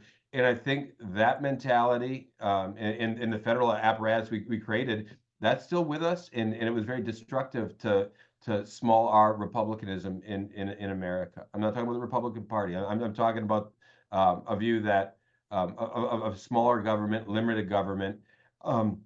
And I'm sure you saw Neil Ferguson's article on this that asked, in the Free Press, is that article that says, "Are we the baddies?" And he's saying we are the Soviet Empire today. It's a very controversial piece, but I think he makes a wonderful argument. We're It's a lie. Sort of this. That's we such a are lie. an empire. We are an empire. It's worst empire ever. An empire actually takes money from its vassal states and brings it back to the main empire. If this is an empire, all of our money is going out to the vassal states, right? We're bankrupting ourselves to support our vassal states. Comparing the United States as the empire as it exists, right? The Soviets didn't create an empire so that they could have international free trade. They created an iron wall. They created an iron curtain to prevent international free trade. They wouldn't have allowed free trade and free shipping and free commerce as the United States has allowed. It's just the worst kind of whataboutism that I hear libertarians make to compare the United States. Yet, Austin? No, I haven't read it. But to compare the United States to the Soviet Union is just that continued mistake that libertarians make, John, which is called false equivalence. And you see people like, and you see Candace Owens and people like that out there making these kinds of mistakes. Germany during World War II. Well, what if they got provoked? If the United States hadn't done this, maybe Hitler wouldn't have done this and all this kind of stuff. This whole whataboutism is it's intellectually and morally bankrupt in my mind. John, how do you respond? No, I think he's making a case that's far more nuanced. He's not saying, we have a Berlin, wall or those things, and he concedes our methods are quite different. But what we are is an overextended empire that is over leveraging, we'll say, our tax base. We're crumbling. We're spread too thin. We have troops spread all over the world. If you look back, the Afghanistan conflict that the Soviets got sucked into, we got sucked into a very similar conflict for 20 years. It's worth looking at and asking a question. For Americans that love our country, ask yourself, what do you love about America? And then ask, are those principles our principles today? I think we've really strayed from those principles, but we need to go back to we need to understand the principles of America before we can, really get there. We need to say, like, what were the founding principles of America? Do we still embrace those principles? And when you look, we have soldiers, all over the world. We still have troops, boots on the ground in places like Syria. And you have to ask yourself why. What is the purpose? And I don't think we don't have a KGB here. We don't I'm not saying that our empire is totally similar. I think it's probably somewhere between the British Empire and the Soviet Empire, but I think there is a malaise in the country, and he looks into other economic things. If you look at the mortality rate, which is falling in the U.S., when you look at things like depression and suicide and alcoholism, all those things were present in the Soviet Union as well. And you have to ask yourself, why are people feeling this way? I think it is because you have this massive apparatus in Washington that's trying to control everything. We still have a certain wealth, but we're losing freedom, and there's a sort of depression in the country that I don't think electing Donald Trump is going to reverse. No, well, I just disagree with you on that one. John, you should read the piece. I will read it. Send it over. I'll have an open mind, and I'm happy to change my mind if facts contradict my point of view on something. So, John, is there anything else that you'd like to share with our listeners before we let you go today? No, just check out my Substack. I'm publishing articles over there under The Take by Jon Miltimore. So check out my content. There you go. Jon Miltimore from the Foundation for Economic Education. Follow his Substack, The Take. Appreciate you, John. We'll look forward to seeing you again next Monday with Miltimore. Hey, you too, Austin. Have a good week, man. Give him a round of applause. That's Jon Miltimore. Well, I see you guys unlocked the bonus content, so thank you very much for that. That means that when we go get our next guest here in about 12 minutes from now, Brandon Herrera, also known as the AK gun guy, Kalash, Avtomat Kalashnikov.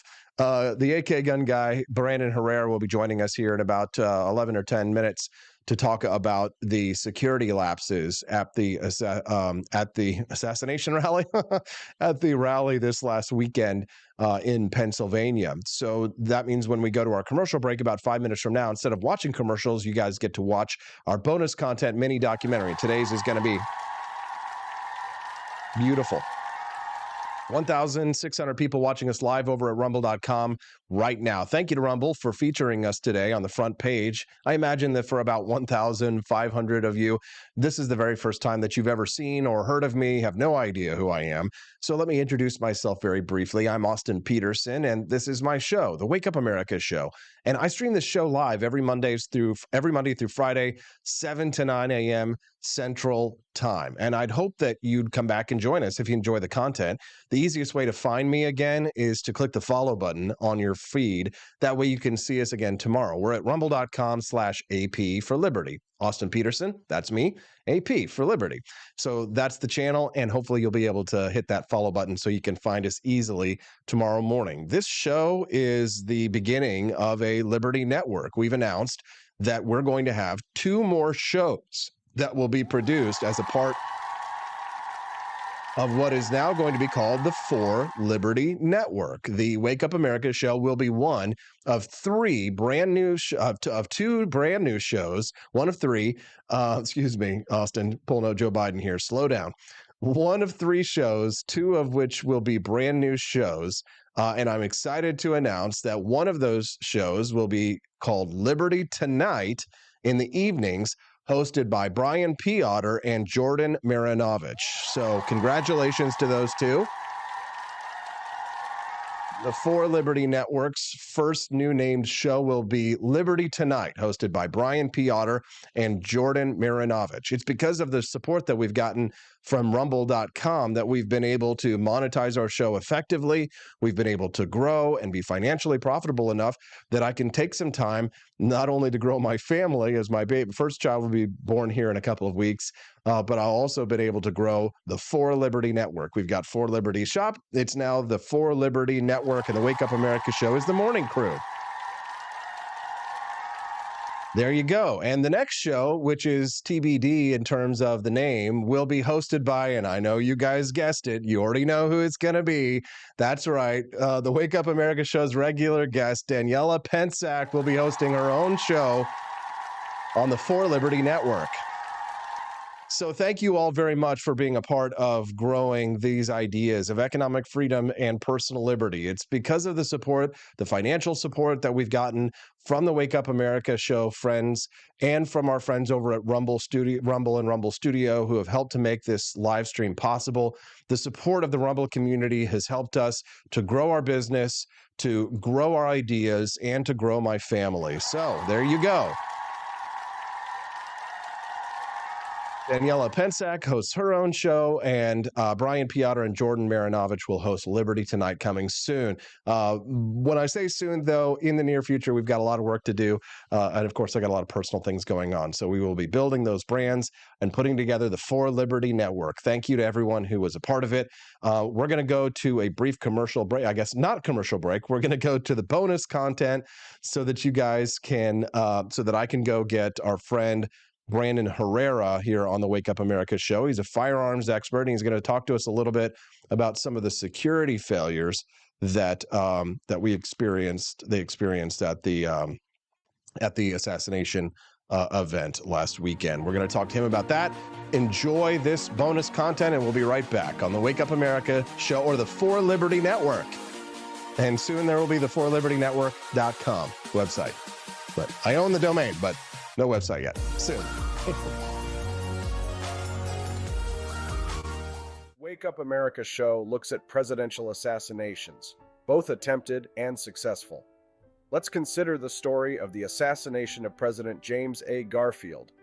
On July 2nd, 1881, newly inaugurated President James A. Garfield was mortally wounded by a deranged gunman as he prepared to board a train in Washington, D.C. On the morning of July 2nd, 1881, James A. Garfield arrived at the Baltimore and Potomac train station for a much-needed holiday. Just 4 months had passed since the former Union general and Ohio congressman had been sworn in as the nation's 20th president, but his term had already gotten off to a rocky start. He had clashed with Republican power brokers over patronage appointments to his administration and had endured a brush with tragedy after his wife contracted a near-fatal case of malaria. With the First Lady now on the mend, Garfield was eager to escape the sweltering capital for a summer trip to New England, where he planned to give a speech at his alma mater, Williams College. Along with his 2 teenage sons and Secretary of State James G. Blaine, he had left the White House and taken a carriage ride to the station entrance near the National Mall. Like most presidents up to that point, he was not accompanied by bodyguards or a security detail. As Garfield's carriage pulled up outside the Baltimore and Potomac, Charles Guiteau paced the waiting room inside, ready to fulfill what he believed was a mission from God. For weeks, the 39-year-old had stalked the president across Washington, patiently waiting for a chance to gun him down.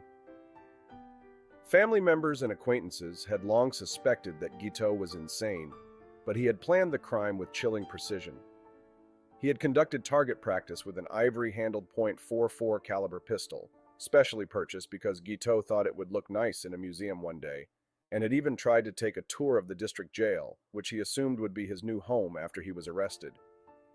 In his pocket, Guiteau carried a letter addressed to the White House. "The president's tragic death was a sad necessity," it read, "but it will unite the Republican Party and save the Republic. Life is a fleeting dream, and it matters little when one goes." At around 9:20 a.m., Garfield entered the station alongside Secretary Blaine, who had offered to escort him to his train. As the men strode through the waiting room, Guiteau snuck up behind them and drew his pistol. His eye was steady, a witness later noted, and his face presented the appearance of a brave man who was determined upon a desperate deed and meant to do it calmly and well. Guiteau fired 2 shots at the president from point-blank range. The first bullet only grazed Garfield's right arm, causing him to bellow, "My God, what is this?" The second shot was more accurate, striking Garfield in the lower back and knocking him to the floor. No sooner had the shots rang out than the station filled with the sound of panicked screams from bystanders. Guiteau made an attempt to flee, but a man blocked the door, allowing a ticket agent and a police officer to apprehend him. Furious train passengers immediately surrounded the shooter and began yelling, "Lynch him! Lynch him!" At Guiteau's own request, police whisked him away to the safety of the jailhouse. Garfield, meanwhile, was still laid out on the train station floor, bleeding profusely from his back wound. Within minutes, 10 different doctors had arrived to examine him and try to locate the second bullet. Though no one knew it at the time, the slug had missed the president's arteries and vital organs and embedded itself near his pancreas. It was a survivable injury, but the army of well-meaning physicians only worsened the damage by using their unsterilized fingers and instruments to probe the wound, introducing germs and potentially causing an infection. After an hour of excruciating prodding, the president was carried from the train station to a bedroom at the White House. His doctors feared he would not survive the night, but Garfield put on a brave face for his children. "The upper story is all right," he assured one of his crying sons. "It is only the hull that was damaged." While Garfield spent the next few days fighting for his life, details emerged about the crazed gunman. Charles J. Guiteau was an Illinois native who had spent most of his life drifting between cities and trying his hand at everything from law and preaching to living in a free-love religious commune. He was a staunch Republican and had written a speech on Garfield's behalf during the 1880 presidential election. It was largely ignored, but Guiteau formulated the delusion that it was a key factor in the president's victory. Following Garfield's inauguration, Guiteau moved to Washington, D.C., and became a frequent and decidedly unwelcome visitor to the White House. He even wrangled a personal meeting with Garfield, during which he gave the president a copy of his speech and asked to be rewarded with a consulship in Paris. When he was denied a government office, Guiteau's addled mind turned to revenge. While lying in bed one night, he had what he described as a flash of divine inspiration. God wanted him to kill the president. Guiteau became convinced that Garfield's death would save the country by allowing Vice President Chester A. Arthur to take his place. Even after his arrest, he continued to believe that the vice president would come to his rescue. "You stick to me," he counseled one detective. "Arthur and all those men are my friends, and I'll have you made chief of police." As the summer dragged on, newspapers printed a steady stream of medical updates on Garfield.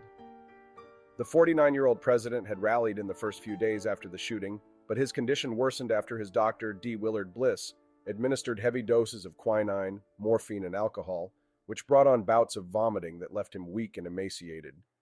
Bliss also conducted repeated medical probes in a futile attempt to locate the second bullet.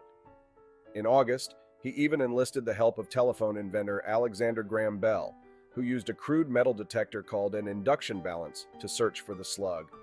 The machine had worked perfectly in tests, but the screening failed due to interference from metal springs on the president's bed.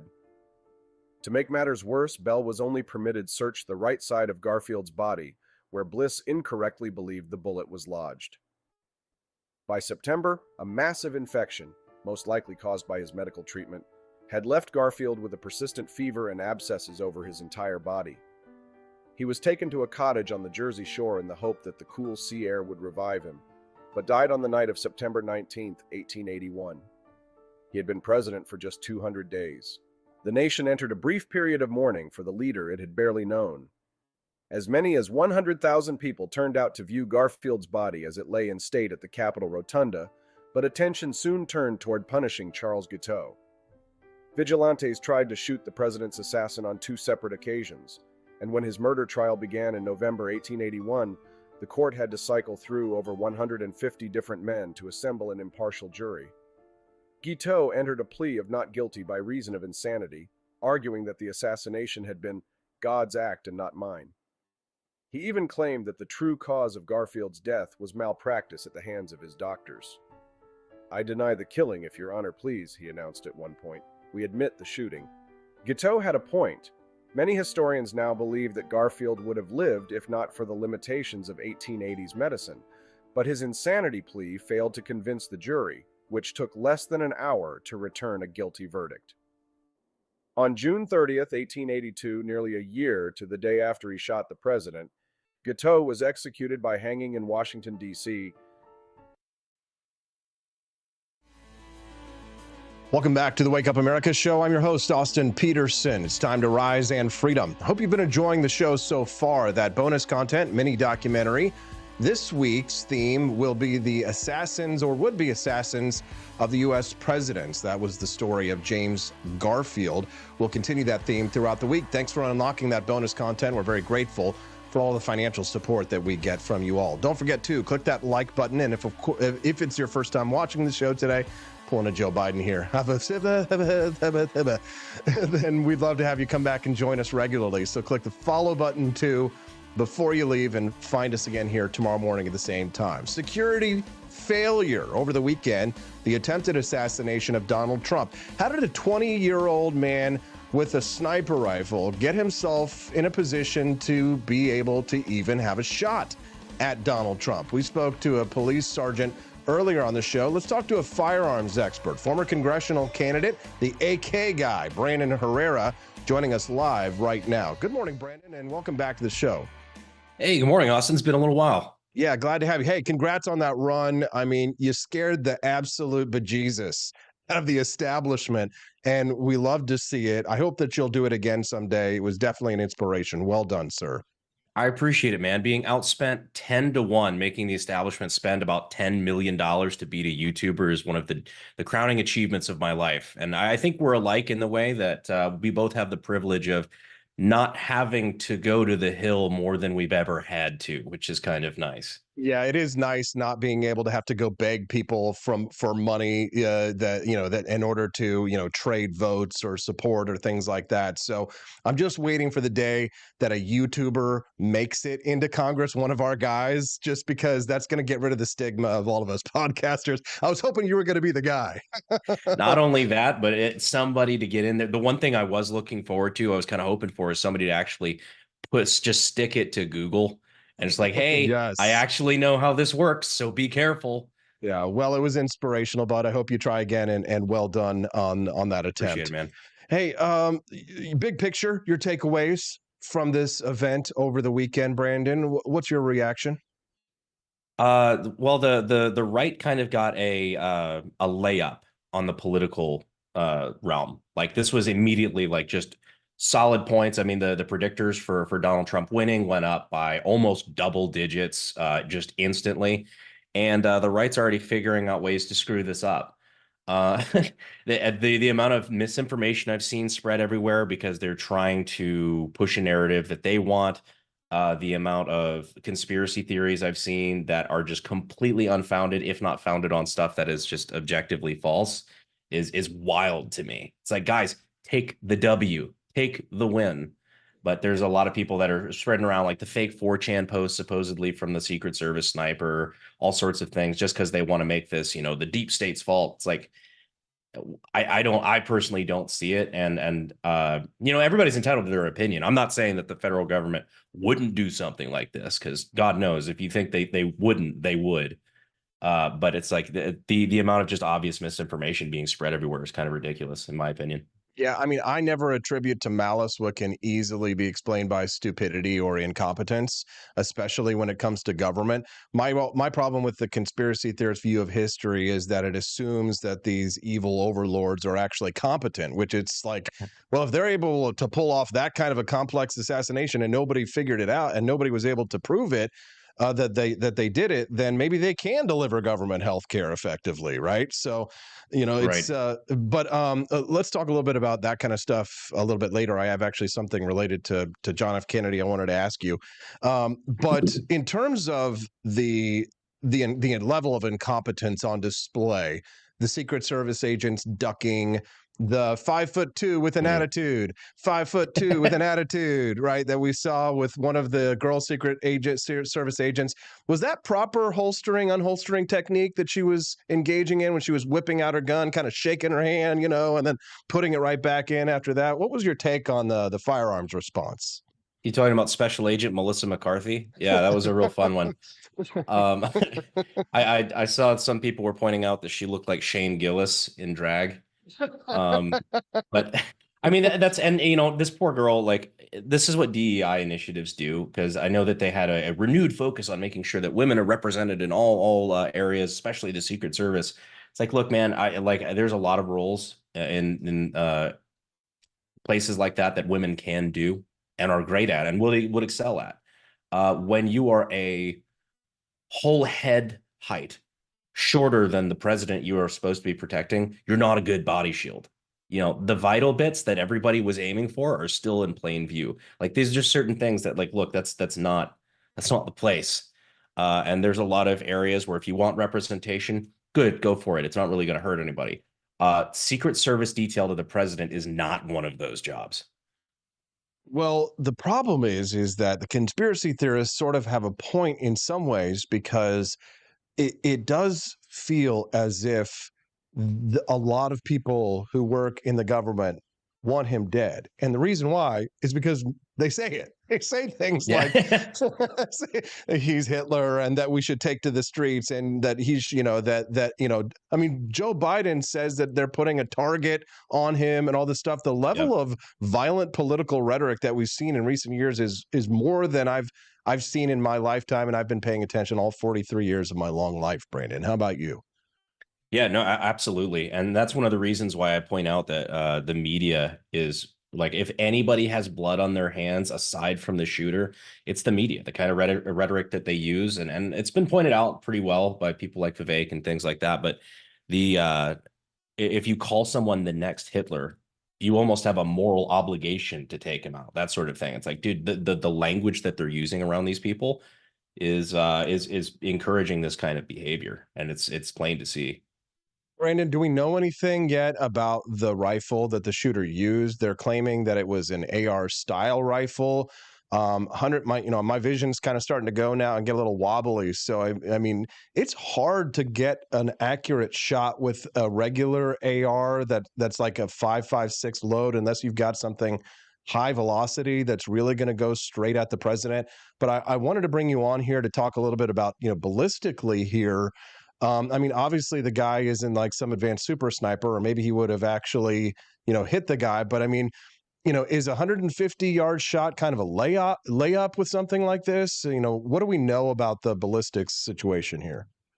So I've only seen one photo of the actual rifle itself. There's a top down, like a drone shot or something like that of the body. And then next to it, probably about 10 feet away, was the rifle. It looks to be an AR-15. And if I had to guess, the optic on it looks like just a typical red dot mounted a little far forward. That's just from what I was able to see off of a really grainy photo. The 150-yard shot is not really a hard shot on an AR-15. If you're just going for center mass, if you're just talking about like four shots, 5 shots, whatever it ended up being on a target center mass, not difficult, not a hard shot to make. But then you add in an attempted headshot, or at least that's what we're thinking, right? Because, you know, the one round that did make contact grazed his ear, so probably going for the head.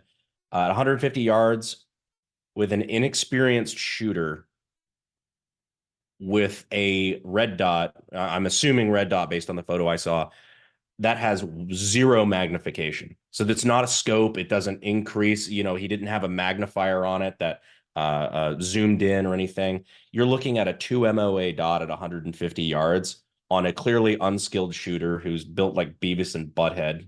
Like, he's got the muscle mass of a rotisserie chicken. It's not surprising that none of the rounds actually hit home. We're speaking to Brandon Herrera. He's the AK guy joining us live this morning about the attempted assassination of Donald Trump. Don't forget to click that like button and click the follow button as well to join us for more political conversations like these. So you talked already a little bit about how the media may be complicit in ramping up the political rhetoric. What's fascinating now is that a lot of the politicians and people who have been calling Donald Trump Hitler are now sending their condolences. So in some ways, it would appear as if AOC and Barack Obama and many others are kind of soft on Hitler now, in a sense. I mean, have the Democrats sort of talked themselves into a political corner when it comes to the whole Trump derangement syndrome thing? I mean, they basically have nowhere to go at this point, do they? Oh, definitely. And something that I'm sure you know too now, but like something that I was surprised by the degree to which it's true getting into politics is that none of these people believe what they're saying. A lot of them are just like, oh, I'm saying this because this is the thing that you say.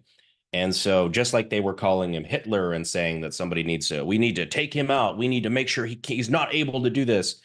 That was the thing that they say back then. The thing to say now is, of course, we denounce any sort of political violence. This rhetoric's gone too far, blah, blah, blah. The thing is, the minds that they've been imprinting and molding for the last, 5 years, 6 years on the Trump stuff, those are not easily swayed. So when you've spent 6 years calling him next Hitler, evil Cheeto man, all sorts of things, and then you do a 180 like that, they're not going to flip. They're not going to flip that easy. So there's a lot of reasonable people on the left have started to, they've calmed down the rhetoric and they're like, okay, this went a little far. We denounced the violence. There's a lot of people who haven't. There's a lot of like TikTok and all that stuff I'm sure you've seen of people upset that, oh, the shooter missed. You had your shot and you missed. Or saying that the innocent bystander behind him deserved it for being at a Trump rally. Like that, stuff like that goes way too far. And it's again, the role of politicians and the media. All right, and back to the conspiracy theory line. Robert F. Kennedy Jr. has openly stated that he believes that the CIA assassinated his father, Robert Kennedy, not Sirhan Sirhan, or if it was Sirhan Sirhan, that he was a puppet, patsy that was played by the CIA, meaning that the government was directly involved in killing his father. Robert F. Kennedy Jr. has also stridently called for Secret Service agents from that same government to protect him. Do you find some irony there in the calls by Robert F. Kennedy Jr., the demands for Secret Service protection from the same government that he claims killed his father? I don't know. Maybe the fact that they're not giving him Secret Service just means the CIA is going for a hat trick. I mean, I understand it from both sides, because for the argument against him having Secret Service protection is that he just frankly just doesn't qualify. He doesn't reach the level required for them to, justify spending that much taxpayer money on Secret Service protection. Not that they've ever had a problem with spending taxpayer money before on dumb stuff, but this seems like a pretty reasonable request given that perspective.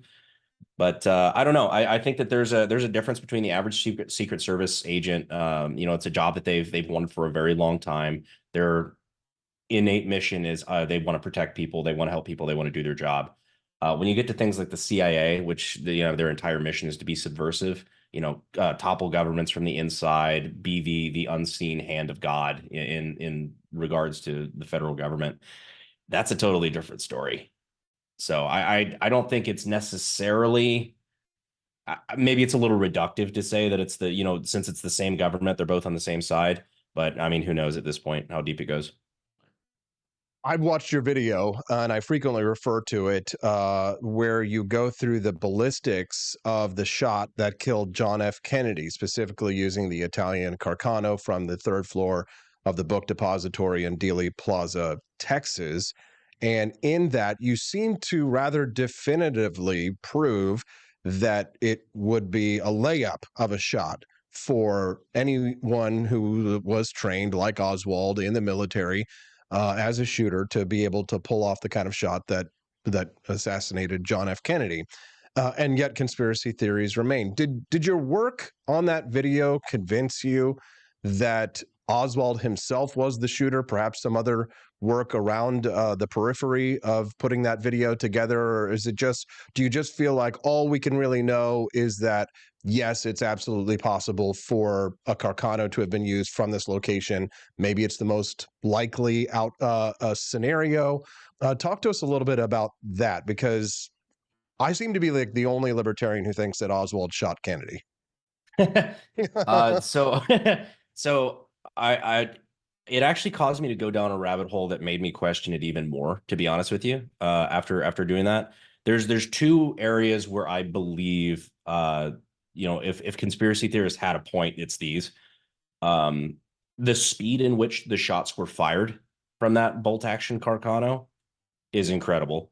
I mean, he would have to be maybe, I don't know how to put a number on it, top 5% marksman in that regard, to have to fire those shots in that fast a succession, accurately hitting all times.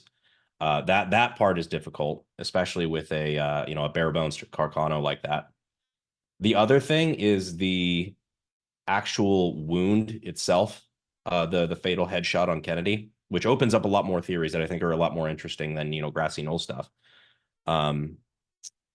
Which is that the back of his head was what was blown out and not the front, which is inconsistent with the ballistics of a rifle. So if you fired a rifle at somebody's head and it hit the back and it exited the front, the exit wound is always bigger than the entrance. The entrance can be a pinhole, but the exit is usually, once the bullet delivers its temporary cavity, all the energy that the bullet has behind it expands and it pushes out, I mean, not to get too graphic, but the meat, let's say, out with it on the exit. So it's going to be a lot bigger. And the wounds on Kennedy were consistent with a rifle wound from the front, not from the back. So that is the number one thing, at least for the fatal kill shot. That's the number one thing that kind of blows my mind. Really, to use a phrase. Again, a layup. Brandon, in closing here, the president, former president Donald Trump, is in a situation where he's kind of looking at his security detail and saying to himself, what do I do with you guys? I mean, he doesn't control the executive branch. I mean, Joe Biden is sort of responsible for Donald Trump's security at this point. I mean, what do you do if you're Donald Trump and something like this happens? I mean, it's probably too much to expect that heads might roll or that people might get fired. But I mean, if you're Donald Trump, you probably rely a lot more on private security than government security at this point. What do you think? It's exactly where I was going with that. The Secret Service has already said that they are not changing their plans for the Republican National Convention, and that they are very confident in their abilities and what they've done in the past. This was I'm one of the few people, I guess, that's not taking a crap on the Secret Service for what they did there. I think it's too early to know until we hear the internal chatter of their radios. Because I mean, to be fair to them, they probably get calls all the time of, there's a guy with a rifle on the roof. It's like, yeah, we know that's our guy. We've got 6 of them, that sort of thing. So like the fact that wouldn't break through as something odd is not weird to me. there's a lot of what ifs and could have beens here, and I think unless we've heard the internal chatter, there's no way. Brandon, is there anything on this topic you think we might have missed today, or failed to cover, or is points of interest that you want to bring up? I think not trusting the government is completely normal, and it's actually probably very healthy, but do it in a way that's responsible, and do your research and wait a couple days for the details to come out before jumping to conclusions, I think is what I would say. I think that's a very wise analysis there, and I definitely hope that I can follow it. I sometimes do fail to, but it's definitely goal to aim for. Yeah. Brandon, is there anything you'd like to plug or share with our listeners before we let you go? All good, brother. I just appreciate you having me on, and I hope to see your continued success, man. Yeah, keep it up, man. Love the videos, Brandon. It's definitely an inspiration, and hopefully you'll run for Congress again someday. You'll have my vote and my donation as well. Have a good one. Appreciate it. Thank you, brother. There you go. Let's give him a round of applause. What say you? Great interviews today. We've had an absolutely incredible show here on the Wake Up America show. I hope you guys have enjoyed it. I've had a blast producing it. Obviously, it's a difficult topic. It's not the thing that you want to wake up and be talking about on a Monday morning, but the Wake Up America show will continue to bring you the absolute best coverage, the absolute best guests. We will work every single day to bring you an incredible show, and now an incredible network. The Wake Up America show is growing and expanding, and it's because of organizations like Rumble.com. So I'd like to ask you, if you haven't already, to download the Rumble app.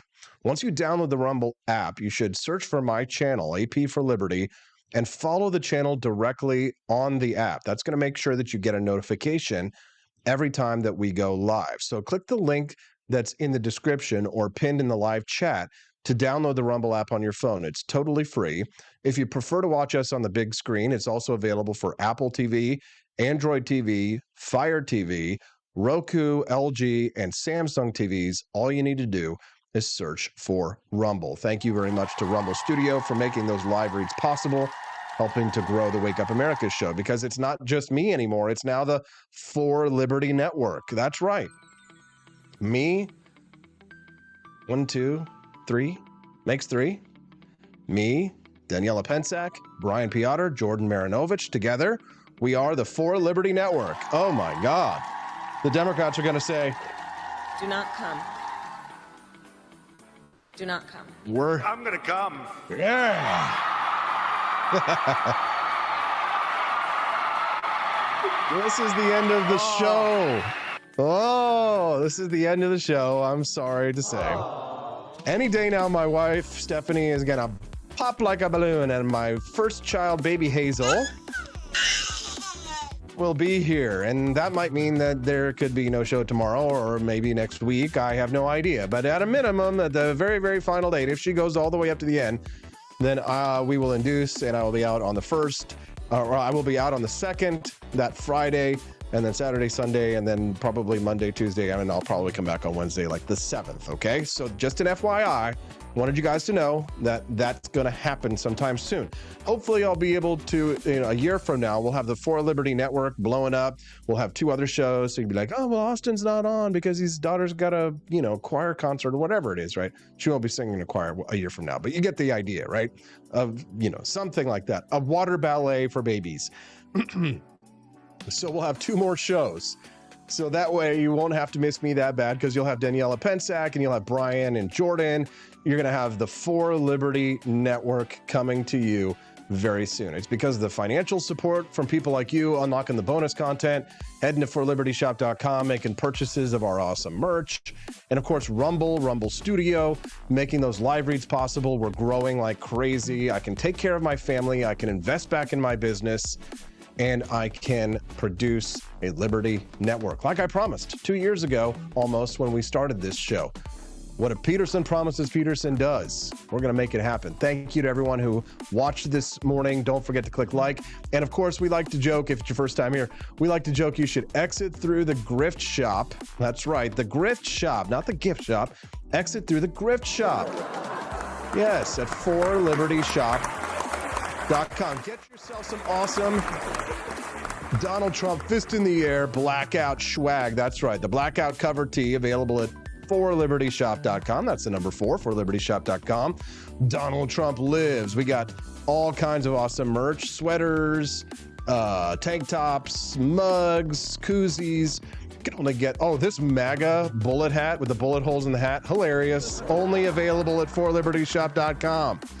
So head on over there, guys, and check it out. Get yourself a little something real nice at the For Liberty Shop as part of the Wake Up America show, part of the For Liberty Network.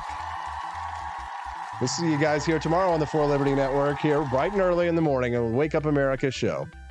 Have a good one, guys.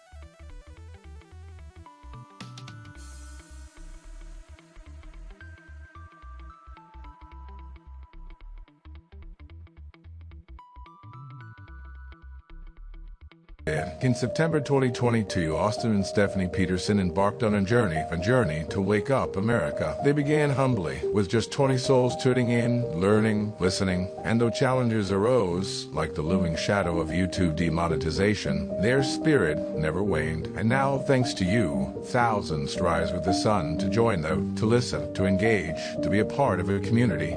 So here's to you, and to Wake Up America, for memories shared, for friends made, for the journey ahead, and for never, ever forgetting to rise and freedom. Happy anniversary.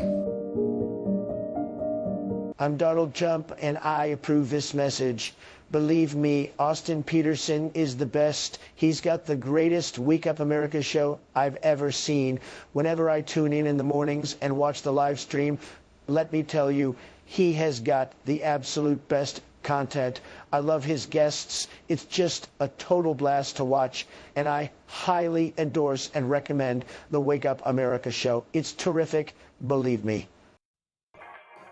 Is the outdoor of your home about as exciting as a library? Then spice it up and unbore your space with our custom metal signs. Crafted with love and a bit of libertarian magic, you can customize your own metal sign at ap4libertyshop.com. So head to ap4libertyshop.com, customize your own metal sign today.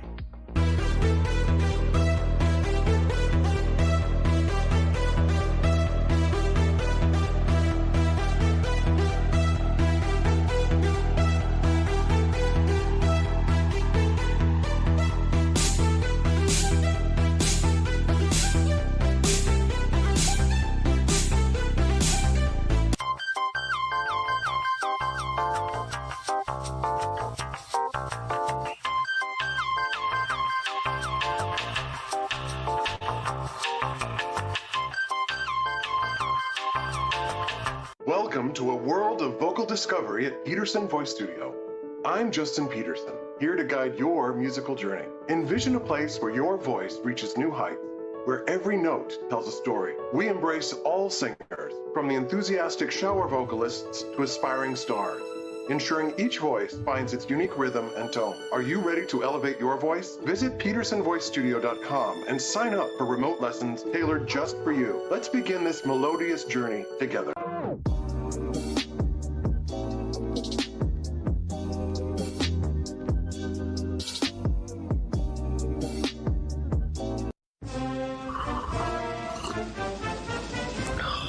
Tired of spending your hard-earned money on woke corporations that don't share your pro-freedom values? Fed up with sipping liberal lattes and progressive cappuccinos? Introducing Founding Flavors from AP for Liberty Shop. Get your day started with Washington's Revolutionary Roast. As robust and principled as the man himself, this blend is the shot of energy heard round the world. Or maybe you want to taste the fervor of freedom with Adams's Patriotic Perk. It's as dynamic and balanced as the U.S. Constitution, sure to awaken your spirit of liberty. For the aficionados, we've got the Jeffersonian Java, a complex mix of flavors that speaks volumes about your refined tastes. And don't forget Betsy's Liberty Lullaby, our decaf option, crafted with the same care and dedication Betsy Ross put into our Star-Spangled Banner. This blend lets you enjoy the taste of freedom anytime without losing sleep. No woke beans here, folks. Just pure, patriotic, pro-freedom flavors brewed with love for liberty. So why compromise your principles for a cup of coffee?